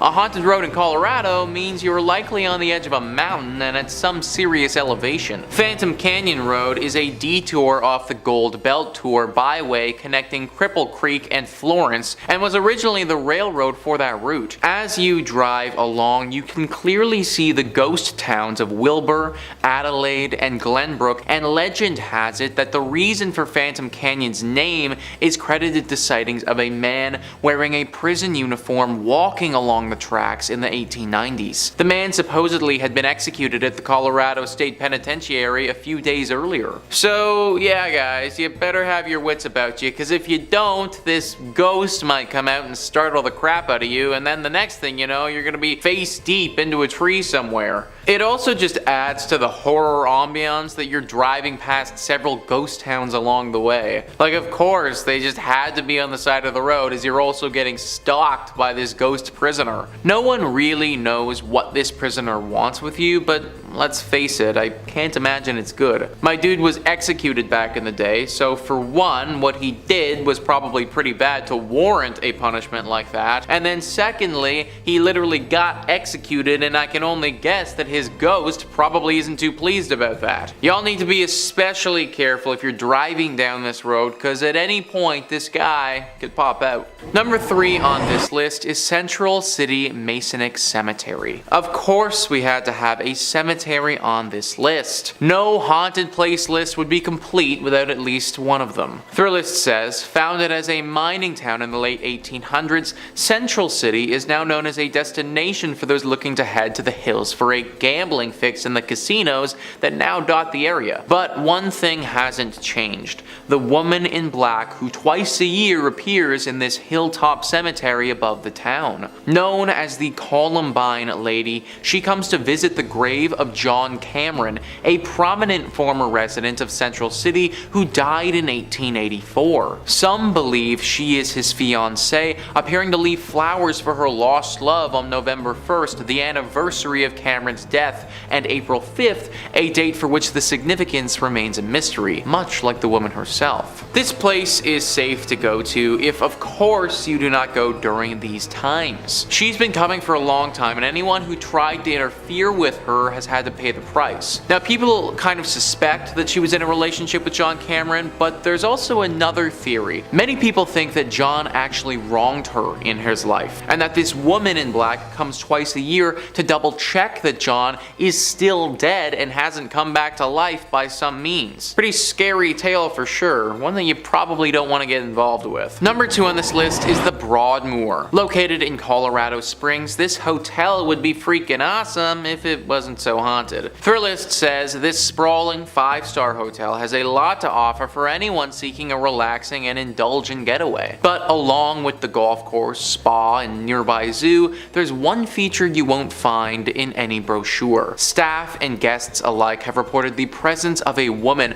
often in the penthouse where Julia Penrose, co-founder of the property, once lived. While not confirmed, Penrose's death is said to have been surrounded by a strange occurrence in which she went missing and was later found, confused and shaking in the woods nearby with no memory of how she got there. She passed away a week later, and perhaps her spirit remains, watching over the property and seeking answers about her own mysterious death. Now I am wondering, man, how did Penrose die? Like, this whole story feels like a movie or something like that. I truly think somebody needs to get in here and investigate what the heck happened here. Because, like, should we be scared of the region because this is gonna happen again? Was Julia doing something specific before she disappeared, and should we avoid doing that thing? There are just so many questions that need to be answered here, and sadly I can't do it from the comfort of Toronto. That being said, I'm also not trying to end up like Julia, and therefore will be leaving this job to somebody far more qualified. And finally, number 1 on this list is the Highlands Ranch Mansion. A truly picturesque mansion, one that's been standing for over 100 years and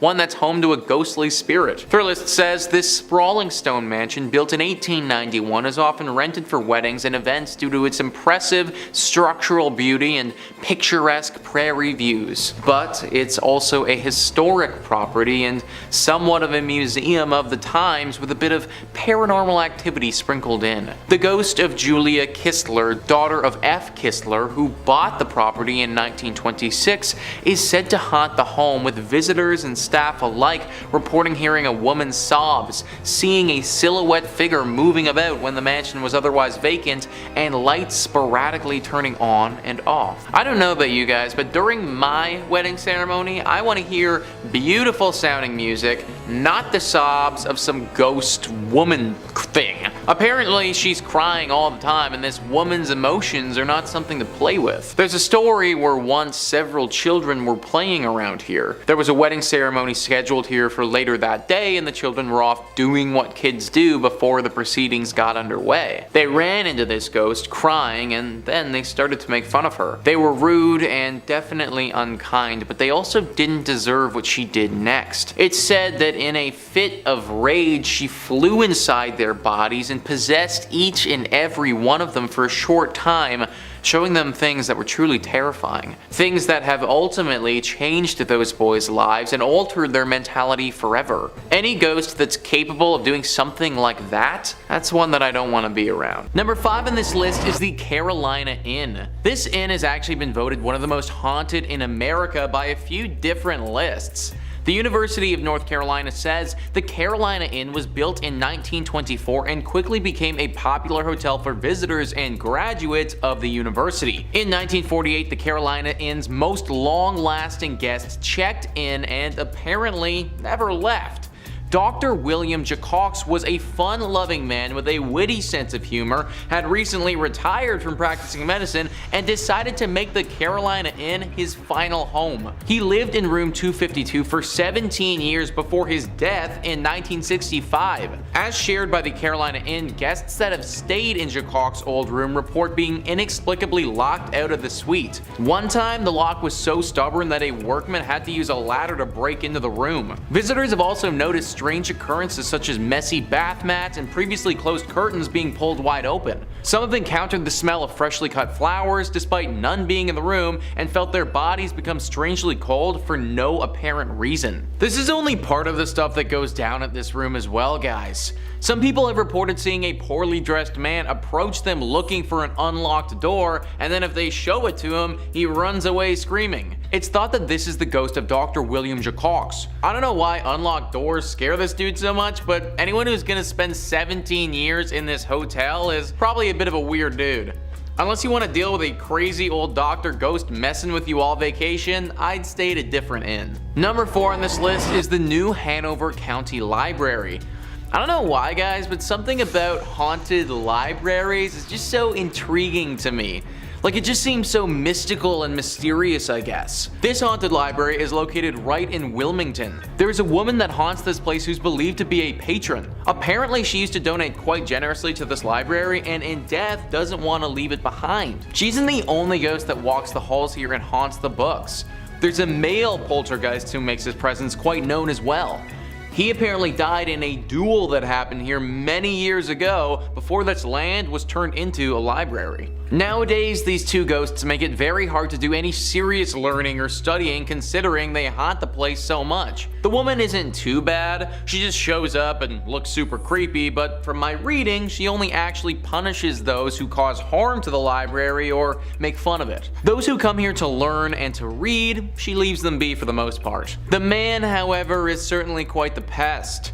He often messes with those that come here and makes it very difficult for people to accomplish anything. I love libraries, I think that we should all go to them more often, but maybe just not this one specifically. Number 3 on this list is Fort Fisher. Fort Fisher was a critical fort during the American Civil War. It was used by the Confederate Army and was pretty instrumental for them from 1861 to 1865. This fort was used to protect an important trade post there that the Army needed. They defended this place for those 4 years, but then in 1865, the Union Army came in and was finally able to capture it. This battle was a very bloody one and was actually huge for the Union Army and the overall scope of the war. Apparently there was a lot of death at this fort, and that death it's never really gone away. Now this fort is teeming with paranormal activity. Visitors will often report hearing gunshots coming from thin air. The sounds of many footsteps all running at once as if people were charging ahead. Orbs of energy appear in front of them from no apparent source. There are two very famous ghosts that haunt this place as well, Robert E. Harrell and General William Whitling. Robert was apparently an outcast who died under mysterious circumstances and has not been able to rest since. The general was actually taken prisoner and killed at Fort Columbus, but he returned to this place because he feels regret for how he failed in life. He was apparently responsible for defending this place and was not capable of doing so. A very haunted fort that I wouldn't recommend going to. Number 2 on this list is Lydia's Bridge. Who is Lydia and why does she have a bridge and why is it haunted? Well, Lydia is quite the famous ghost. This is a true ghost. Like when you think of a ghost and a ghost story, this meets all the criteria for a good one. Spectrum Local News says people traveling between Jamestown and Greensboro on US Highway 70A said they've encountered the ghost of Lydia, a hitchhiker. If she's picked up, she gets into the car and vanishes before she reaches the requested destination. Various versions of the Lydia legend have been passed along over the years, and there are apparently 11 different versions of the story that are set in North Carolina. It's common for folks to go ghost hunting for Lydia near the bridge. In the book Looking for Lydia, historians Michael Reniger and Amy Greer cite the 1923 death of Annie C. Johnson as the real-life Lydia who died after a car flipped in 1920. That is a story with some history, man. Literally since the 1920s this has been going on, and there are 11 different versions of the story. A story like this isn't just made up. It's not just something that one person posted on Creepypasta that became a thing. No, this has been part of the identity of North Carolina for a century. Countless people have picked up this woman and then had her disappear right before their very eyes. Car accidents have happened from people driving this woman and then getting so shocked that they spin off the road when she disappears. Lydia, or Annie, is a real ghost who stalks drivers along this road and especially this bridge. Although she isn't inherently evil in nature, as I said before, accidents have happened when people realize they were just driving a ghost around. I have no idea where Lydia is trying to get to, but trust me, you probably don't want to be the person to take her there. Number 5 on this list is the Thunderbird Youth Academy. The Thunderbird Youth Academy is located in Pryor and is deeply haunted with the ghosts of students who have long passed. Back in 1942, it suffered a horrible tragedy where a lot of the children staying here passed away. Back then it was an orphanage and it was still years before it would become a military school. It got hit hard with a devastating tornado that the building simply wasn't ready for. Tons of the children who lived there perished due to the storm, and now their ghosts are said to linger here. Stories where people will wake up in their beds and find literally other children lying in them staring directly at them are far too common. These stories also don't even factor in one of the most famous ghosts there, Hector. Hector is a young boy who haunts the 3rd Platoon building. Hector's story is far more graphic than the other children who died. It's not confirmed, but some say that the cook took Hector's life and did it in a fashion that I can't go into detail on YouTube about. Either way, now his spirit forever haunts this building and all of those who reside in it. I personally would never want to go to military school anyways as a kid, but having it be haunted would make it even worse. Number 4 on this list is the Tulsa Theater. It's weird how some places attract ghosts and spirits more than others. Theaters are one of the most prominent spots for paranormal presences, and this theater is no exception. News Oklahoma says, Tulsa Theater, formerly known as Brady Theater, used to be a vaudeville house providing entertainment to audiences. The space went through a lot over the years, including being abandoned and almost destroyed. But after renovations and a name change, the Tulsa Theater reopened. Legend is the space is haunted by an Italian opera singer named Enrico Caruso. Caruso took in the sights around town while in Tulsa to perform. He wanted to see the oil wells and how they made them, said French. And as they came back, it was raining, it was cold, miserable, and the car broke down. Despite already being sick, Caruso made the journey back on foot in the rain to give what turned out to be his last performance ever. He had a great performance according to history, French said. It was one of his best. Standing ovations and the whole 9 yards. Unfortunately, after returning to Italy, Caruso died. French said many say Tulsa caused Caruso's demise, and that's why it's believed he haunts the theater. Even Caruso's manager named Tulsa as the reason for his death. But it goes deeper than just Caruso. When it was the Brady Theater, the building is rumored to have played a role in the 1921 Tulsa Race Massacre. I mean, it played a huge role. It housed some of the victims. There are rumors they died inside and some other horrible things that happened to them, French said. We actually captured electronic video phenomena evidence that almost confirms all of the stories there. The Tulsa Race Massacre was a horrible display of hate and racism. On May 31st in 1921, a bunch of white residents who had been given weapons by city officials attacked a bunch of black residents. This incident lasted over 24 hours and saw more than 800 people get injured and at least 36 people die. A horrifying tragedy that never should have occurred. It's no wonder that any place tied to this incident could be haunted. Number 3 on this list is the Hex House. Yeah, that's right guys, this place is literally called the Hex House, so it's no wonder why it's making the list.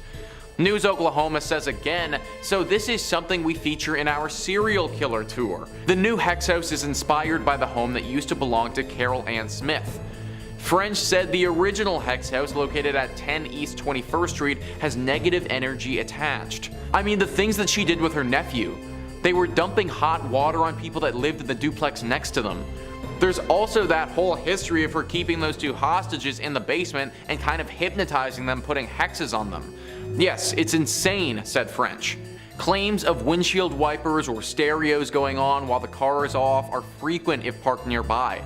French even says they tested the theory during a tour and claimed she never did it again. We turned the bus off, but then it wouldn't start back up. It wasn't until a lady said she called Carol Ann a bad name and then she apologized. As soon as she was done, the bus came immediately back on, French says. The reason this house is on the killer tour list is due to what went down in 1928, guys. John Blymier, after receiving consultation from a woman named Nellie Knoll, thought that he had been cursed by another man named Nelson Raymer. John and some of his friends broke into the home, which is the Hex House, and then brutally killed Nelson. After they did this, they tried to set the house on fire, but it actually didn't burn.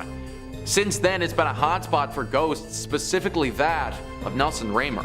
Number 2 on this list is the Stone Lion Inn Bed and Breakfast. This is definitely not the Airbnb you want to be booking for you and your pals for that relaxing weekend getaway you've been picturing. Travel Oklahoma says, stay at the Stone Lion Inn Bed and Breakfast in Guthrie at your own risk, as a mischievous ghost child has been seen and felt throughout the home. The spirit, said to be that of 8-year-old Irene Houghton, has been known to squeeze the toes of sleeping guests or even crawl into bed with them. The eerie tap tap tap of a child's footsteps has also been heard leading from the 2nd floor to the 3rd. According to legend, the 8,000 square foot home was where the child met her fate when a nurse her with cough syrup containing them. The family later moved on, but little Irene refused to leave. After the Houghton family moved out, the home changed into a boarding house and then a funeral home. Paranormal investigative teams have encountered several other ghosts, including a strong male entity who lingers in the basement where the morgue once was. Through the years of people staying here, there have been tons of reports of sightings and interactions with ghostly entities. As mentioned, it's pretty normal to be visited by Irene, the ghost of the young girl who passed here. A bit of a rarer encounter is that of a ghostly music box, though. The owner, Becky, has come out and said, one of my guests just the other day came out of this room and said, all night long I heard this music box. Now, it's unclear whether one of the ghosts was playing this music box or if the box just sort of started on its own, but that would definitely be enough to keep me awake if I was that guest. Pictures, videos, and voice recordings have all been captured here by paranormal investigators many times. It was first investigated by a paranormal specialist 18 years ago, and since then it's been a hotspot for all ghost hunters alike to check out. Unless you're well versed in dealings with spirits, I'd pick a different Airbnb for you and your buddies. And number 1 on this list is Guthrie's Boys Home. This site started out as an orphanage in 1923 when it was built. Now, becoming an orphan would truly be a horrible experience that I can't even begin to understand, but I can guarantee you that it would have been far worse if you got sent to this orphanage. That's because of the horrible atrocities committed here. There is no denying that the maid who worked here back then was sick. Mentally sick, deranged to a point where she felt a desire to these young orphans. It's believed that she would often abuse these innocent children in any number of ways. Now, this isn't confirmed, but these are rumors. It's also thought that she even took the life of a few people while she was working here and made it look like an accident. This all culminated one day when she finally took her own life by jumping out of the bell tower and falling to her death.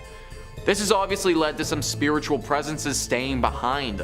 Lucky for all of us, it's not the spirit of this sick old maid who died. However, as sad as it is, it's the spirits of some of these children here who were wronged. There is apparently one girl who appears to visitors and begs for safety. Crying and screaming children can be heard echoing throughout the building at all hours of the day. The sounds of little feet running up and down the halls are regularly reported as well. Believe it or not, this isn't enough to drive people away though, because it's a popular wedding spot. Definitely not the area I would choose to get married if it was up to me though.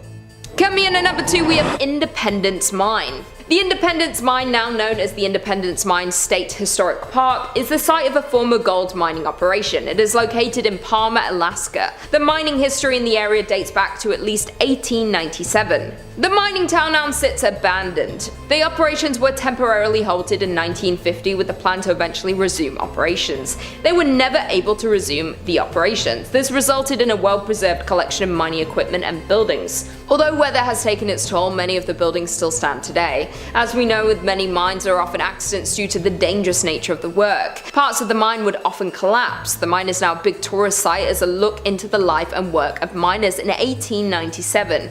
The visitors have reported a lot of paranormal activity while touring the facility. Almost everyone who visits the mine sees some form of activity there.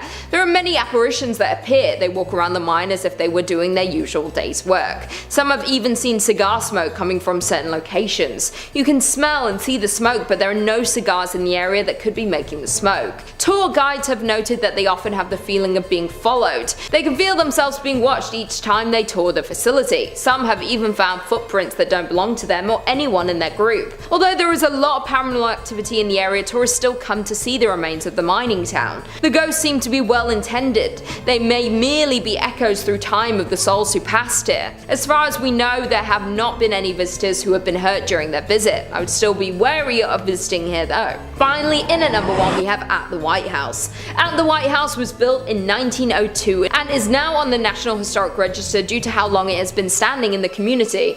It has had many issues since it was built. It was originally built as a hospital, then it was used as a daycare center, and today is used as a hotel. Any building that was used as a historic hospital has seen a lot of tragic passings. When the building was used as a daycare center, there was a tragic fire. The building caught fire in the 1980s. It was fully restored following this. During the fire, the young woman who owned and ran the daycare was trapped inside. After ensuring all of the children were safe, she became trapped and unfortunately perished. Since the fire, her apparition has appeared around the home. Most guests believe her to be a kind spirit, but she does bring on the feeling of dread and terror when she is in your presence. Guests at the hotel have claimed to be startled awake by the young woman standing at the foot of the bed. Once they wake up and become frightened, the spirit usually disappears. Workers at the hotel claim that she appears to show more interest in families with children. She reportedly had a love for looking after children, and even in death she wanted to ensure their safety during their stay at the hotel. It is unknown what room she was trapped in during the tragic fire, but there are numerous cold spots around the hotel. Others have heard faint screams and cries coming from certain rooms. She is hailed as a hero for saving all of the children during the fire, but guests are still frightened when greeted by her ghost in the early hours of the morning. In at number 4, we have the Soap Factory. The Soap Factory was at its peak during the soap boom of the 1880s, though now the factory has been left abandoned. The Soap Factory is one of the oldest factories in Minneapolis. While the process of making soap required lots of fats,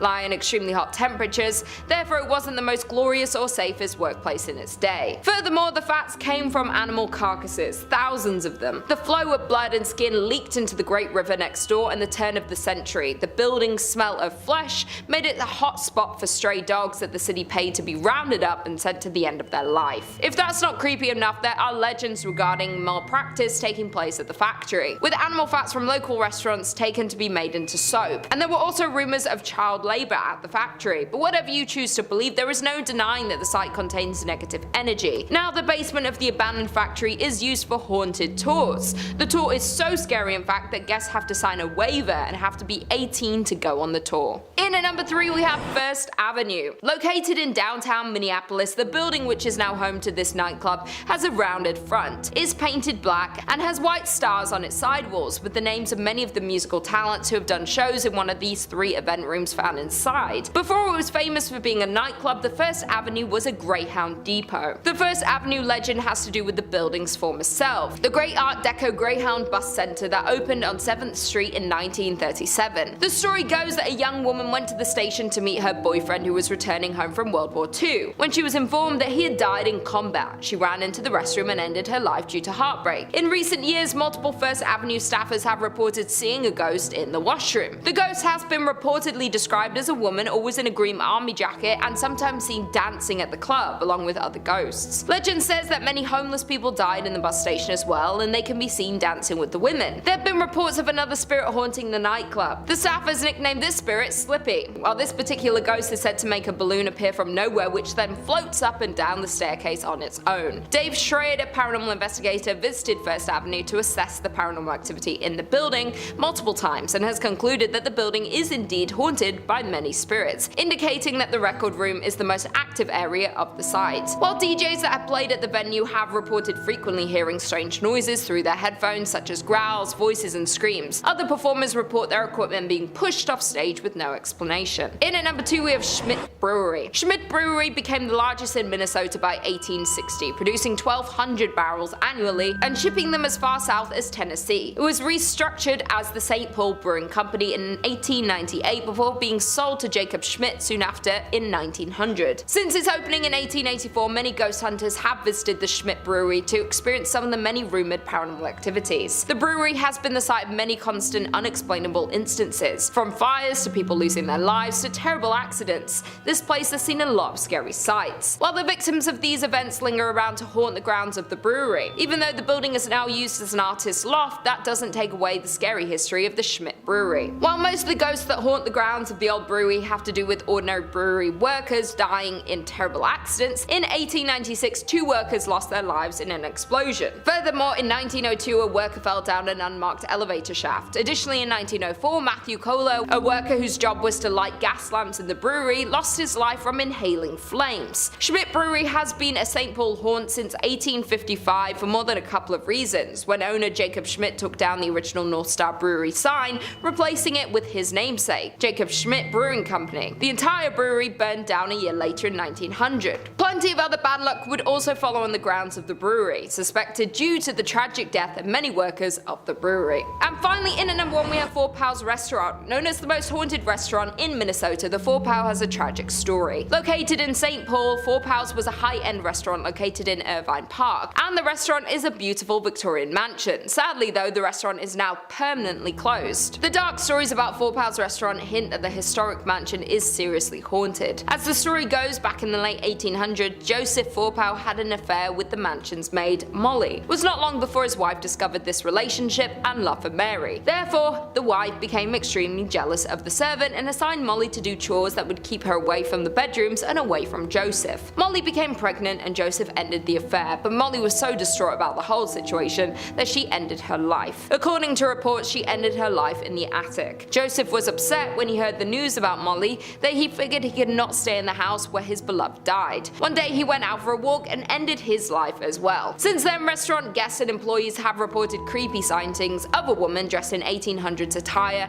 lights turning off and on by themselves, and strange noises coming from the attic. In one case, the disturbances were so chaotic that led to an investigation by the St. Paul police, whose canine dog refused to enter the attic. It is said that Joseph and Molly both haunt Four Pals, but many guests have said Molly is more active spirit. People say they have seen the two walking around the dining area, but Molly bangs on walls and smashes glasses. Some people say they can smell her lavender perfume. That being said, Mr. Four Pal is also sometimes seen, and his ghost has been reported wearing a dark waistcoat, silk vest, pinstripe trousers, and a derby hat. He can be seen going to the basement, at which time the lights flicker and shuffling noises noises are heard. He roams the house and has been caught on film many times. The former staff of the restaurant have also reported on many occasions when they would go floor by floor turning off lights as they closed down for the night. Then when the staff members get in their cars to leave, they'll notice the top floor light is on. Nevertheless, if the restaurant is haunted, the story of Mr. Fourpow and Molly is one of the most devastating to date. Coming in at number 5 we have Mizpah Hotel. Named after the Mizpah mine, the hotel was opened in 1905. The hotel is considered a historic beacon of Central Nevada's mining boom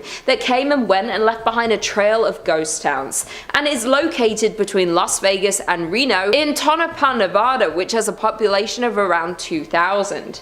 Due to it being originally opened at the height of Tonopah's silver boom, it hosted celebrities and wealthy investors. The famous celebrities that have been linked to the hotel are Howard Hughes, Jack Dempsey, and Wyatt Earp. Additionally, at the time it was the tallest building in Nevada and was one of the first luxury hotels in the state. At the time that it was built, it was heralded as a sign of Tonopah's prosperity, as it was displayed on newspaper headlines, proudly displayed in the Mizpah during the area. However, over time several accidents and crimes took place on the hotel grounds, making the hotel need to close and reopen several times, most recently in 2011 after being closed and boarded up for 10 years. The hotel is considered haunted and is known for the story of the Lady in Red.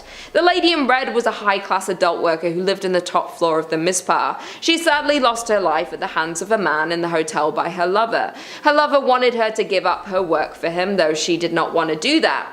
Due to the disagreement, she sadly met her fate in the hotel. The room where paranormal activity is most active would be the room where she lost her life, and it's considered the Lady in Red's room. And it is the very room you can now book and stay in on the top floor. There have been reports from guests and staff of the Lady in Red being seen riding the elevator, while other reports of hearing her whisper in the guests and staff ears. Additionally, she is known to leave pearls in the bed of guests that she is fond of. That being said, the Lady in Red is not the only spirit that haunts the hotel, as there is a nameless soldier who died in the hotel, and unfortunately they never were able to be identified. It has been reported that the soldier haunts the 3rd and 4th floors. Guests have also reported of a force tugging at the back of their shirts and unexplained giggling, while others report the inability to sleep because they felt as if someone was standing next to the bed watching them all night.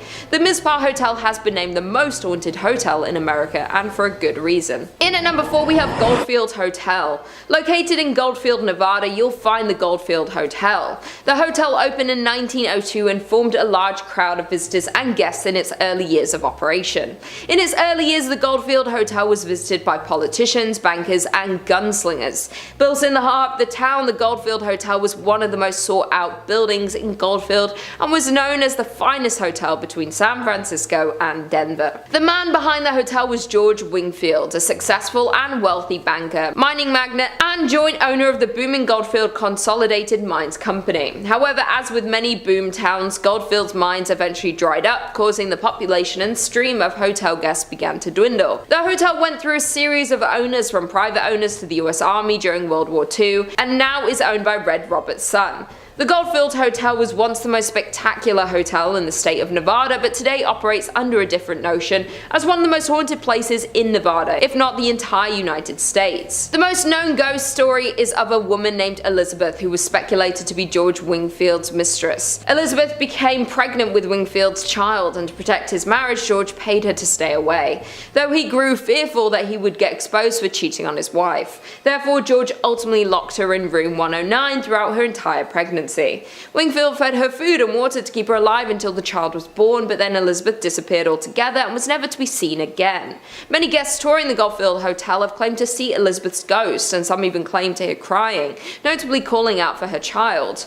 George's ghost is also said to haunt the hotel, with guests reporting to the lingering smell of cigars and ashes being left on the floor. Those aren't the only ghosts that haunt the Goldfield Hotel, as other spirits of those who lost their lives on the grounds of Goldfield have been reported to be seen lurking in the halls and lobby of the old hotel. In at number 3 we have Bobby Spring Ranch. Located just outside the glitz of the Las Vegas Strip sits a plot of land that takes visitors to another time and place. That land is known as the haunted Bonnie Springs Ranch. Originally built in 1843, the ranch was used as a stopover for the wagon trains going to California.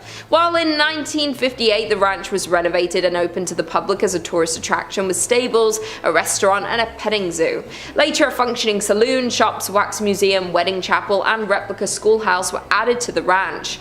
There is not only one ghost that roams the ranch, as it's known there are multiple spirits that reside at the Bobby Springs. But one of Bonnie Spring Ranch's most commonly cited ghosts is that of a little girl. Her spirit is mostly sighted playing in and around the town schoolhouse before suddenly disappearing. The nearby merry-go-round has also been known to turn on its own unexplainably, where many believe it could be the spirit of the little girl playing on the ride. Another active area of Bonnie Springs Ranch for paranormal activity is the Wax Figure Museum. This small tunnel-like maze leads guests through a creepy history display, which literally comes to life for some. Many have claimed to witness these wax figurines move on their own and appear as though they are inhaling breath. The ranch's management even had to allegedly nail the displays down as they were moving out of position so frequently. The final and most evil of Bonnie Springs Ranch's hauntings are found within the Opera House. It is here that a darker, more negative energy is present. The spirit takes the form of a dark shadow figure that follows people through the area and has even been captured in photographs, disturbing the EVPs have also been caught in this area. In at number 2 we have Nevada's Governor's Mansion. From the outside, the Nevada State Governor's Mansion is a grand 2-story building, while inside on the first floor you'll find the grand entry hall, the reception room and the formal dining room. Though don't let its appearance fool you, as there are spirits haunting its grounds.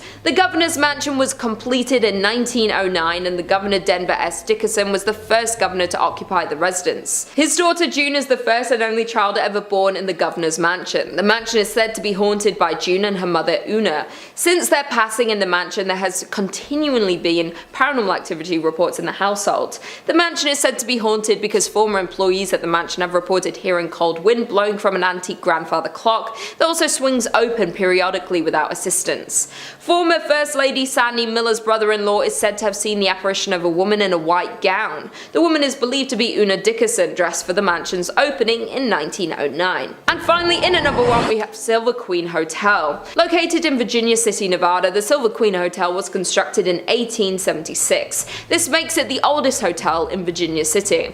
However, the Silver Queen Hotel is known for much more than just being the oldest hotel in Nevada. The main level of the property features an authentic 1870 saloon with one of the largest single-piece wooden bar counters and bar backs you'll ever see.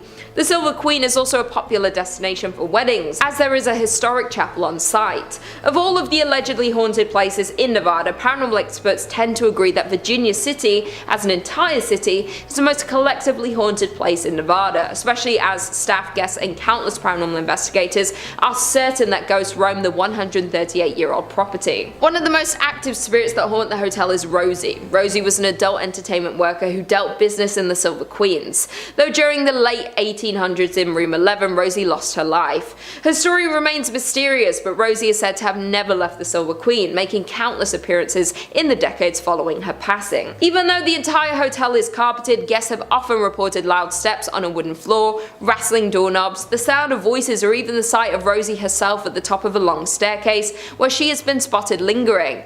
Other visitors report on TripAdvisor and Yelp describing the loud noises at night and an unexplainable sense of eeriness. One guest had a more terrifying encounter in the hotel as they described getting chased down the hallway in the middle of the night by a ghost. Number 4. Michigan Bell Telephone Building. The Bell Telephone Building can be found in downtown Grand Rapids. It's known from the legend that the building is haunted by 2 ghosts. It's always 2, eh? Always gotta have pairs.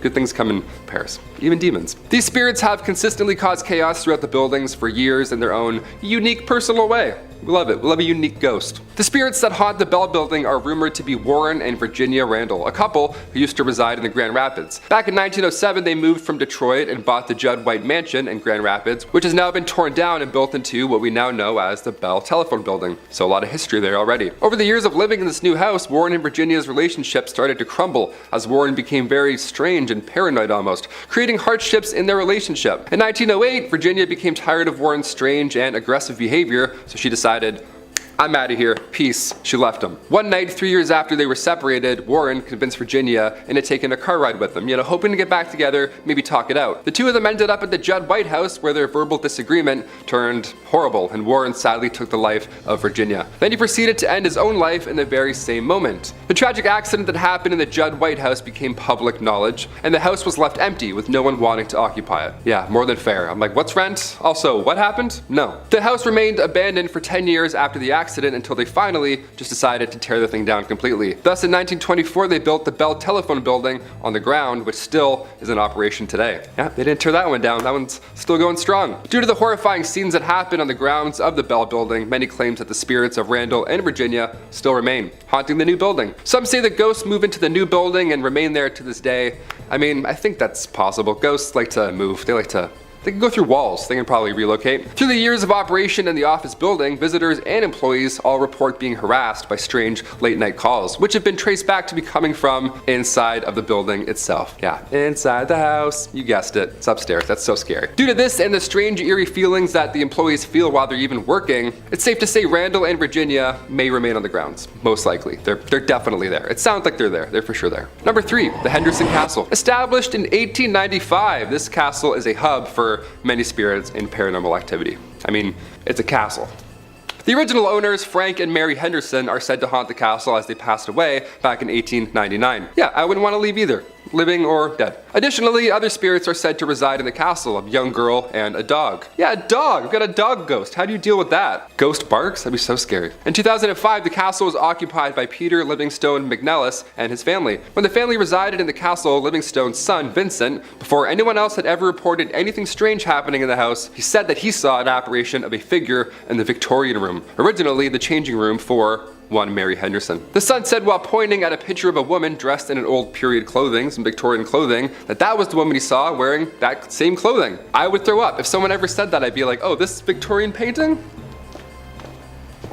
And one former innkeeper who stayed at the castle each night told Livingstone on numerous occasions that she also felt a presence coming up and down the staircase, a movement passing her on the stairs when she would walk by. Ugh, these are scary. Top 5 is like, or top 10 is scary fish. This is hard. This is some scary stuff. 9 a.m. I'm already getting spooked. While now the castle is being used for a bed and breakfast, guests have fallen victim to ghosts as well. Yeah, it's not over yet. The Henderson Castle is a very paranormal active ground that many ghost hunters have investigated, and they've confirmed, in fact, that it's haunted by spirits.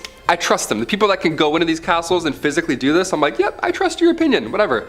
He just comes out, he's like, haunted. We're like, thanks, Daryl. This has been confirmed as these ghosts have interacted with many paranormal investigator teams, in addition to guests and employees of the castle.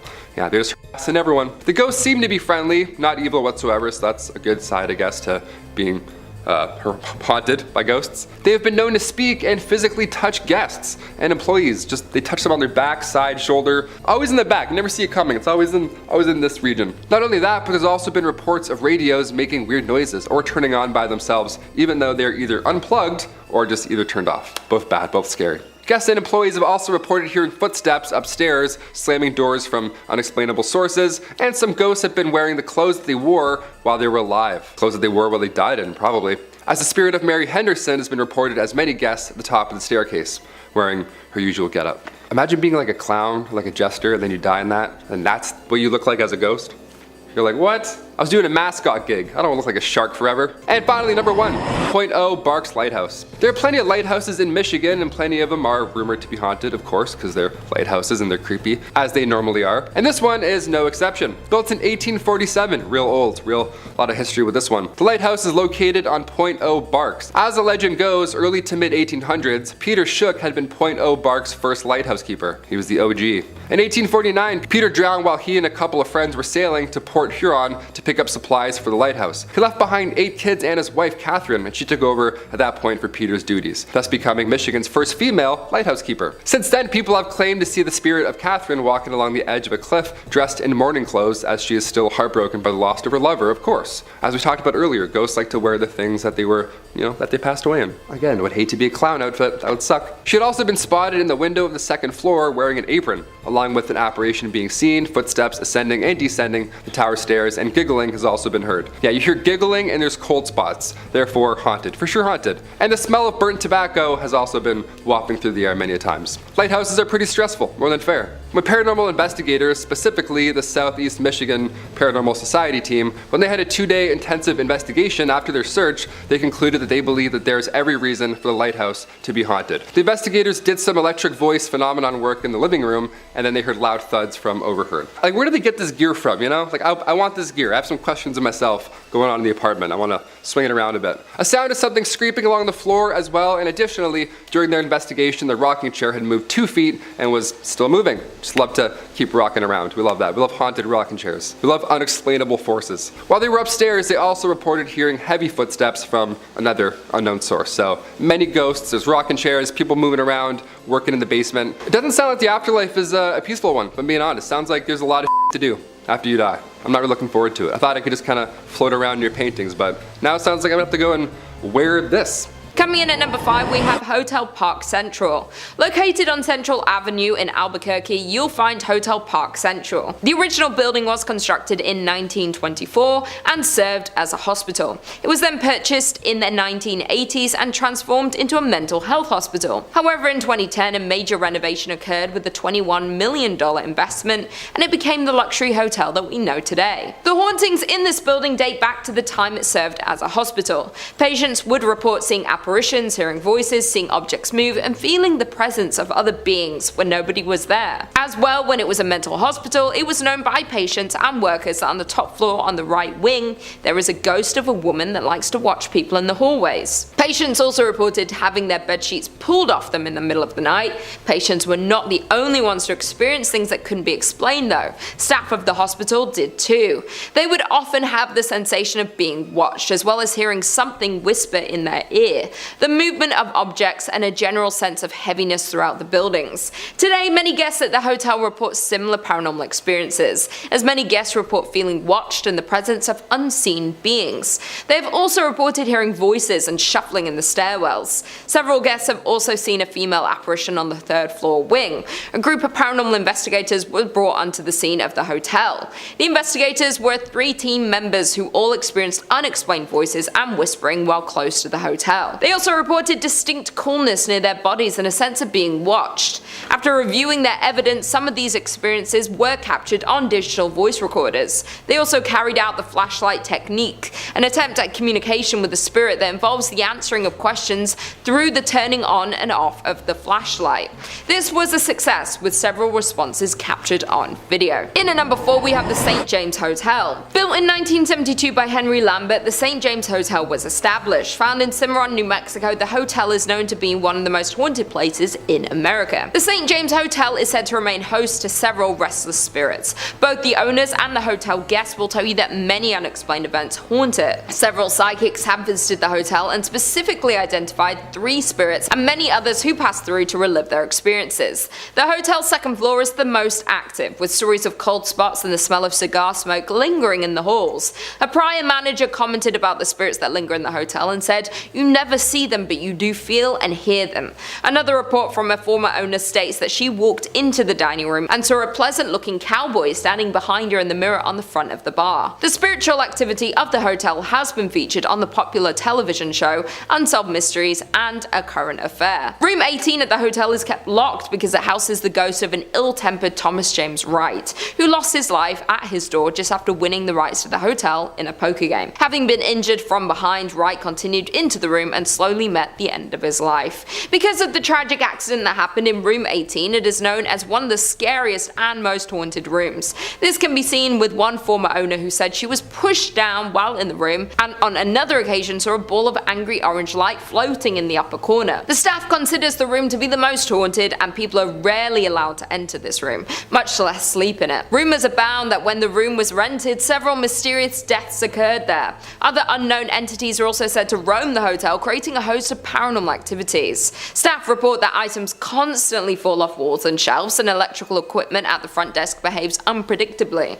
Others have reported cold spots throughout the historic inn, lights that seemingly turn on by themselves, feelings of being watched by unseen eyes, and cameras that cease to work inside the hotel, strangely returning to normal after leaving St. James. In at number 3, we have Kimo Theater. Built in 1927, this grand palace of a theater certainly is a masterpiece of Pablo Deco fused with Art Deco. The creation of this beautiful southwestern style theater was financed by a hardworking wealthy entrepreneur, Orest Bacecchi, who wanted to fulfill a lifelong dream of building a grand theater which would rival other larger-than-life movie palaces that were springing springing up around the United States. A large fire in 1963 destroyed Kimo Theater's iconic stage and much of the building, prompting the Pachechi family to demolish it. In 1977, the same year, the theater was listed on the National Register of Historic Places. The citizens of Albuquerque voted to purchase Kimo Theater at a steep discount. In return, the city of Albuquerque offered to fund the restoration of the landmark attraction. With the change of hands, local restoration experts were hired to restore Kimo Theater to its former glory. The hauntings of Kimo Theater can be traced back to a freak accident that happened in the late afternoon on August 2nd, 1951. Back then, hundreds of moviegoers were in Kimo Theater to catch the latest films. Without warning, a water heater located in the theater's lobby exploded, sending scalding hot steam and plaster into the air. A total of 8 people were injured in the accident, including one person losing their life, Bobby Darnell. Since then, the theater is said to be haunted by the ghost of Bobby. Performers and staff of Kimo Theater have all reported strange and unexplainable activities happening in the theater. In particular, donuts placed backstage for performers would often go missing. To appease the spirit of Bobby, an altar was erected beneath the stairs to the dressing rooms. Toys, sweets, and donuts would be placed before every major performance to ensure the success of each show. Those who didn't would face a disastrous performance. Kimo Theater's technical manager Dennis Potter recounted an incident in December 1986 when the donuts were removed by Andrew Shear, director of A Christmas Carol, just minutes before the first show. It did not take long before the disaster occurred. Electrical cables fell, lights exploded, doors on the set opened without warning, and performers had forgotten their lines. After the end of the disastrous show, the donuts were promptly replaced and the next show went off without a hiccup. However, an interview with Andrew contradicted the Potter's story, with the former claiming that the donuts were never removed or replaced. Apart from the unexplainable disruptions, staff working at Kimo Theater have also reported seeing the ghost of Bobby, dressed in a striped shirt and blue pants. The ghost of Bobby is often seen loitering on the lobby staircase, looking for the next victim of his harmless shenanigans. In at number 2, we have La Fonda Hotel. Standing in Santa Fe, New Mexico, there is the historic La Fonda Hotel.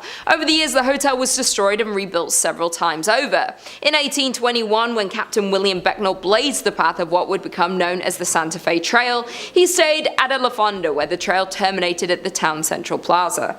As more and more pioneers traveled the Santa Fe Trail, the La Fonda became a popular destination for trappers, traders, mountain men, soldiers, politicians, and the like. The current La Fonda was built in 1922 on the site of the previous inns. In 1925, it was acquired by the Atchison, Topeka Santa Fe Railroad, which leased it to Fred Harvey. For more than 40 years, from 1926 to 1968, La Fonda was one of the famous Harvey houses, a renowned chain of fine hotels. Today, the La Fonda Hotel is said to host not only travelers visiting Santa Fe, but also several ghosts.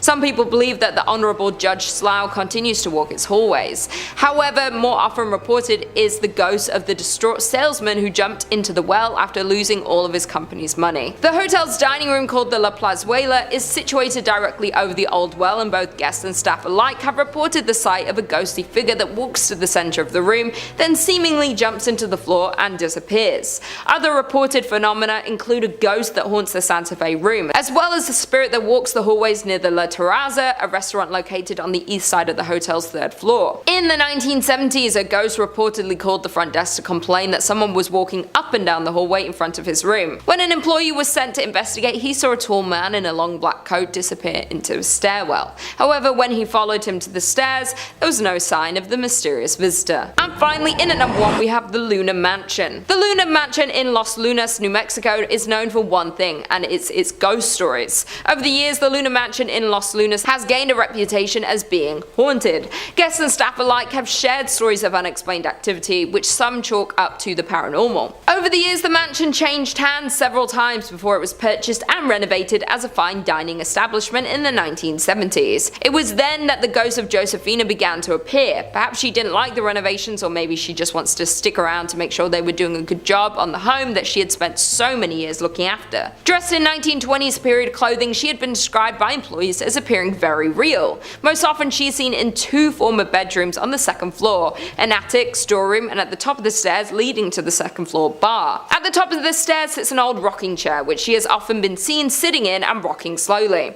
On one occasion when an employee approached the ghost, she simply stood up and then slowly vanished. More often she is seen walking up and down the stairs, a habit that has been so commonplace that employees barely notice anymore. Where there's one spirit, others seem to follow, and more ghostly apparitions have been seen at the mansion. One of these is a former servant named Cruz, who was thought to have been a groundskeeper. Most often seen on the main level, he is said to be particularly friendly to women and children and likes to play practical jokes on the employees and patrons. On one occasion he was seen sitting on a sofa as if waiting to be served. Dressed in vintage attire, the man was relaxing patiently when a waitress asked another staff member why he hadn't been served. However, the response was, "What man?" and when the waitress looked back to the sofa, the vintage spirit faded away. In at number 5 we have Whispers Estate. The Whispers Estate was built around 1894, and between 1899 and 1901 is when Dr. George and Sarah White moved in. George was a successful physician and ran his practice from their home. The two adopted many orphaned children, and unfortunately several passed away in the house over the years. Some of the children they took in were troubled.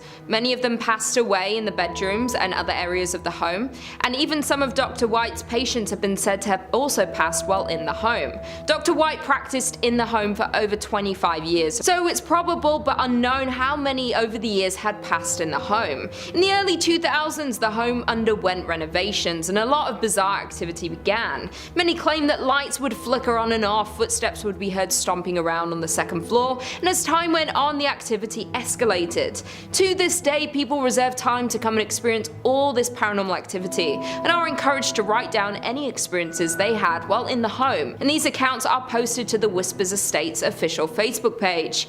You can go through the page and find creepy photos people have taken that show demonic figures, ghost-like creatures, and even orbs. It's also pretty common for the guests to be scratched up by unseen fingernails or touched by an unseen hand. The estate earned the Whispers moniker after the numerous guests that experienced somebody whispering in their ear, somebody they couldn't see. Due to the amount of people who have passed at the home in its early days, it's like there are a number of different spirits that haunt the estate to this day. The Whispers Estate is known as the 4th most haunted house in the United States, but many who have visited believe it to be the most haunted house in the entire country. In at number 4 we have Rhodes Hotel. The Rhodes Hotel was established in 1893 and was named after the first owners, Clara and Newton Rhodes. The youngest child in the Rhodes family, Everett, passed in one of the second-story bedrooms after contracting tuberculosis at 18 years old. Soon after their daughter's death, Newton unfortunately died, and it's believed he had died inside of the house. After Newton's passing, Clara turned the house into a dual brothel and speakeasy. It's said that one of the ladies of the night, Sarah, still haunts her bedroom tucked behind the stairs on the second floor. After Clara's death, the family home was opened as a hotel in the late 1800s and was meant to house those flocking to East Central Indiana during the natural gas boom. It's even believed that John Dillinger and Al Capone stopped at the hotel for a stay after hitching a ride on a train to Indiana. Not only did the family pass in their home, but a preacher by the name of Lester Poor supposedly hanged himself in the attic during the time when the home was converted to a hotel. But many believe his death could have been a murder. Due to the hotel's rich history, many locals and visitors have experienced paranormal activity, and everyone in the town knew that many spirits that passed in the building still haunt it to this day. The hotel closed its doors in 1937 and the property remained in the Rhodes family hands but sat empty for more than 30 years. The hotel and its contents were eventually auctioned off and it landed on the National Register of Historic Places, and the hotel saw 3 owners before the Haleys took it over for restoration. The Rhodes Hotel was purchased by Clint and Linda Haley in 1995, and they heard rumors about the haunting of the hotel, but this didn't faze them. They were more worried about the work they'd have to do to restore the home. The Haleys claim that they didn't encounter any paranormal activity, but many find that hard to believe. The hotel was up for sale again in 2017 when a man by the name of Couch took it over for his charity. Couch had launched the Lost Limbs Foundation 4 years earlier, which raised funds for prosthetic limbs for children. To this day, Couch's charity has owned and run the hotel. Not only had it been named among Indiana's most haunted places, but the hotel is consistently booked for private and paranormal investigations. The overnight investigation tickets can get up to $200, and this hotel attracts people from across the country. There have been many investigators that believe there is extensive activity in this old hotel, and people have captured a figure-like shadow moving across the living room curtains with the use of night vision cameras. Most commonly, people hear whispers and the second floor creaking when no one is inside. Unlike the Haleys, Couch said he's seen and heard supernatural happenings in the hotel since moving onto the property in 2017. He's heard footsteps on the staircase, the property camera has turned off randomly, and picked up voices before the footage flickers back on.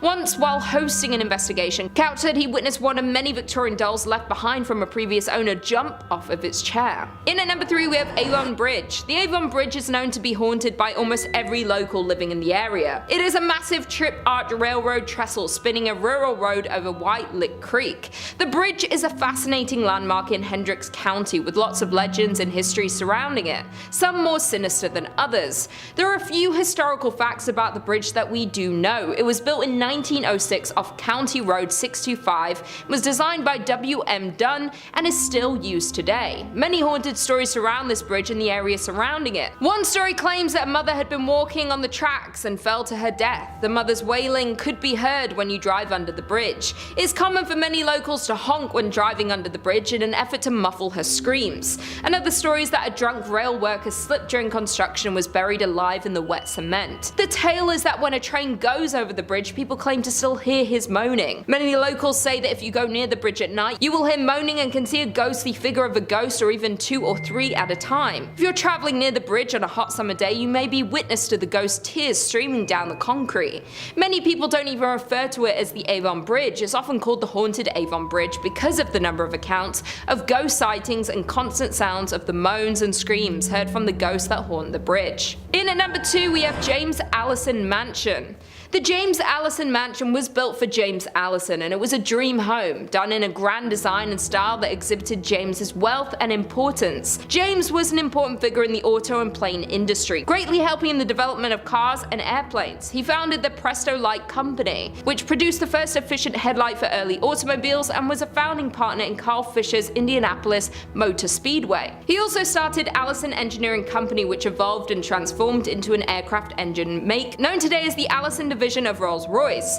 James purchased the 65-acre estate, and he and his wife Sarah built this glorious mansion, starting construction in 1911 and finishing in 1913. The massive home had an elevator, billiard room, an indoor pool in the basement, a breakfast room, a library, a grand kitchen, and even pumped-in ice water. 15 years after the Allisons built their forever home, James then fell in love with his secretary, and he divorced his wife Sarah in 1928. Only a month later, James married this former employee, Lucille Musset. However, James contracted a fatal case of pneumonia and died shortly after marrying his second wife at the age of 56. In 1936, the estate went up for sale, and that same year it was bought by Sisters of St. Francis of Oldenburg. The former Allison home became a home for the college's library, administrative offices, classrooms, and sleeping quarters for the sisters. There have been many things seen and heard throughout the years since it became a college. There was a girl who had drowned in the pool in the basement, and James's untimely death in the home. Both people could be haunting this mansion to this day. It's said that people who pass through a sudden accident or a bout of illness, sometimes their spirits hang around, perhaps unaware that they have died or not wanting to accept their deaths. And this is the case for both the little girl and James. The entity of a little girl is often seen throughout the mansion. There are strange cries that are heard from the basement, in the attic, and objects seem to move by themselves and can completely disappear. There is another entity seen and could possibly be more than one, and they like to take keys and objects and move them to odd places. The library in particular is often completely rearranged, like the books and furniture. And finally, in at number 1 we have French Lick Springs Hotel. Nestled in the small resort town of French Lick sits the massive French Lick Springs Hotel. This legendary hotel was constructed in 1845 and is a crown jewel of the southern Indiana town. But there's more to this resort than meets the eye. This Indiana hotel is known to be one of the most haunted places in the state. Thomas Taggart was a mayor at the time and purchased the hotel in 1888. After purchasing the hotel, he added luxurious furnishings, marble floors, and built 2 championship golf courses. During this time, Taggart became the Democratic National Chairman, and the hotel became the unofficial headquarters of the Democratic National Party. In 1931, Franklin Roosevelt visited the hotel because of its Democratic standing and won the presidency a mere year later. Over the years, the hotel and the work Taggart put into it made it one of the most prominent hotels in the area, and even ran the West Baden Springs Hotel out of the business. Unfortunately, in 1916, Taggart passed away, but according to local legend, his spirit has never left the building.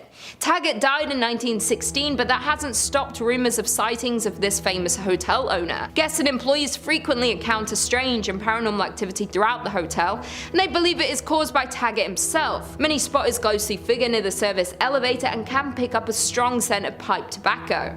Others claim they witnessed his spirit riding down the hallway on a horse and making noise inside the ballroom. Some hear noises and others encounter his ghost, though usually both don't occur at the same time. Not only is Taggart's ghost living in the hotel, but there are also rumors of a former bellhop that lingers around the hotel. Many believe that he was a current employee until they saw old photos of him hanging on the wall or were told no bellhops were on duty when people had encountered him. Employees and guests say that it's pretty hard not to encounter some sort of activity when you're in the hotel, and due to the vast amount of paranormal sightings are why it's considered by many to be the most haunted place in Indiana and one of the most haunted places in all of the United States. In at number 5 we have Eldridge Hotel. The Eldridge Hotel is a historic building located in downtown Lawrence, Kansas. The building is named after Sheila Eldridge, who was a prominent anti-slavery individual who lived here in the 1800s. The building became an apartment complex in the 1970s, but there was a strong desire by the city to see it open as a hotel, and a group of investors contributed, as well as the city of Lawrence, into industrial revenue bonds to make this dream a reality. In the later 1980s it opened as a hotel. A popular story has circulated about the hauntings in this hotel, with the locals, employees and guests that the ghost is that of Sheila Eldridge, who haunts the halls to this day. Many claim that because the Eldridge house's original cornerstone is located in room 506 and his spirit will manifest in that room and also roam around the building. People who have stayed in this room have claimed to witness breath marks on recently cleaned mirrors, doors opening and shutting on their own and lights turning on and off by themselves. Others claim that the hotel's elevator is also haunted by a different spirit who is known to open and shut the elevator doors on the 5th floor. The 5th floor is said to contain a portal to the spirit world. A popular photograph was taken during the 1980s that clearly shows a ghost-like figure in the building's elevator. Many other photographers have mentioned having unexplained technical difficulties with their cameras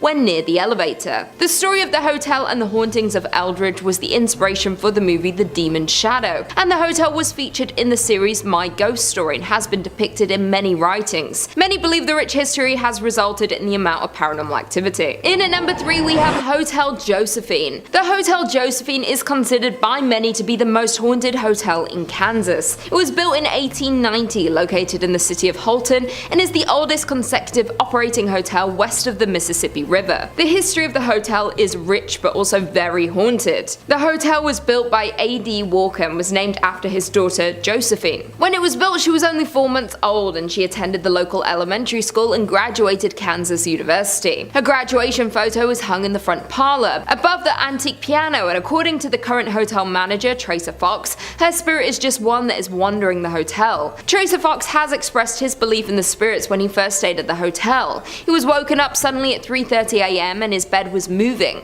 He figured there was an earthquake, but when nothing in the news confirmed it, he knew it was a spirit. His mother came and stayed in a room across from him and experienced the exact same thing he did with no explanation for it. They had been skeptics before these happenings, but they are both now firm believers. Other guests staying at the hotel have similar stories, as well as experiencing hearing strange sounds, laughter, footsteps, and seeing shadows. It has been expressed that spirits can be found on each floor. One of the most haunted rooms in the hotel is the Buffalo Room, where shadows are often seen and photographed in the mirrors around the room, as well as the Carrie Nation Room. According to historical documents, a woman hanged herself in the bathroom of that room, and many guests staying there have come out of the room clutching their necks and having a hard time breathing. The hotel has brought several famous guests over the years, including former US President Grover Cleveland, who stayed there in between his 2 terms as president, along with Carrie Nation, Robert Louis Stevenson, Charles Curtis, Kirstie Alley, John Sullivan, Sam Rayburn, and Harry Langdon. Due to the amount of paranormal activity and active spirits in this hotel, the hotel hosts several paranormal and haunted events throughout the year, and many ghost hunters come to Holton to check out the more than century-old hotel. It's also been featured in many television shows, including Ghost Tours of Kansas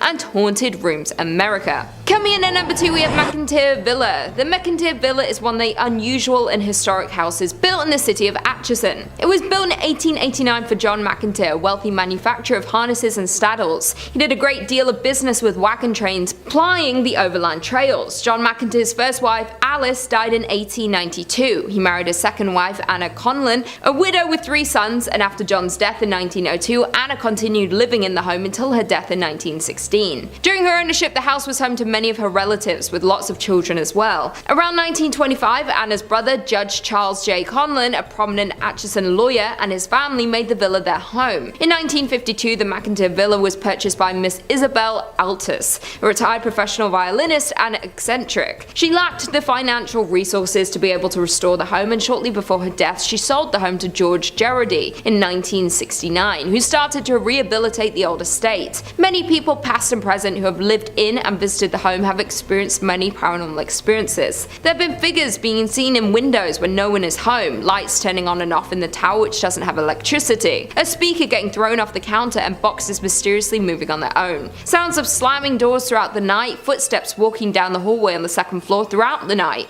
the feeling of being watched, drastic temperature changes, voices, the scent of a woman's perfume, and the hunt of cigarettes. The number of encounters and confirmed hauntings seen and heard around this home is crazy, and it's considered to be one of the most active paranormal homes in all of the US. The amount of activity in this home makes it a hub for investigators, mediums, psychics, and ghost hunters. They offer ghost tours of the home, and you can stay overnight to try and encounter these spirits. And finally, in at number 1, we have Sallie House. The Sallie House is said to be the most haunted place in Kansas. This home was built in the turn of the century and is located in the city of Atchison. After being built, the home was bought by the Atchison physician who worked from his home. The front served as an office space and examination rooms, and the upstairs is where the doctor and his family lived. One day, a frantic mother arrived at the home carrying her young daughter Sallie. The child had collapsed from severe abdominal pain. The doctor diagnosed appendicitis, but there was no time to delay surgery. Sallie unfortunately passed away on the operating table. For years after, many believe Sallie stayed to haunt the home, and the haunting grew infamous in 1993 when the house was rented to a young couple. It started when the couple's dog would growl at nothing and make even louder growls when near the upstairs nursery. Things began to take a violent turn when fires broke out in the house and a series of sinister attacks on the husband began. The former operating area would feel extremely cold, and objects would visibly move when the young man came close. He could feel scratches on his chest and abdomen, but the ghost never attacked the wife or baby. Not only did the former residents experience the paranormal activity, but locals and other visitors of the home have experienced objects moving on their own, mysterious coldness, physical touches, video and investigative equipment that stopped working, trained guide dogs refusing to enter the nursery, and unexplained scratches or bruising on their bodies during and after their visits. Psychics have visited the home, and many have confirmed the presence of spirits in the home and have even communicated with them, and many have entered as skeptics and left believers. Due to the number of experiences in the home, it's gained a lot of media coverage from television channels including A&E, the Travel Channel, the Discovery Channel, and the Sci-Fi Channel. The home is not currently occupied but holds many guided ghost tours for both daytime and even overnight visits for the ghost lovers and paranormal investigators. Beware though, because a waiver is required due to the potential for personal injury, but no serious injuries have been reported since the last tenant in 1993.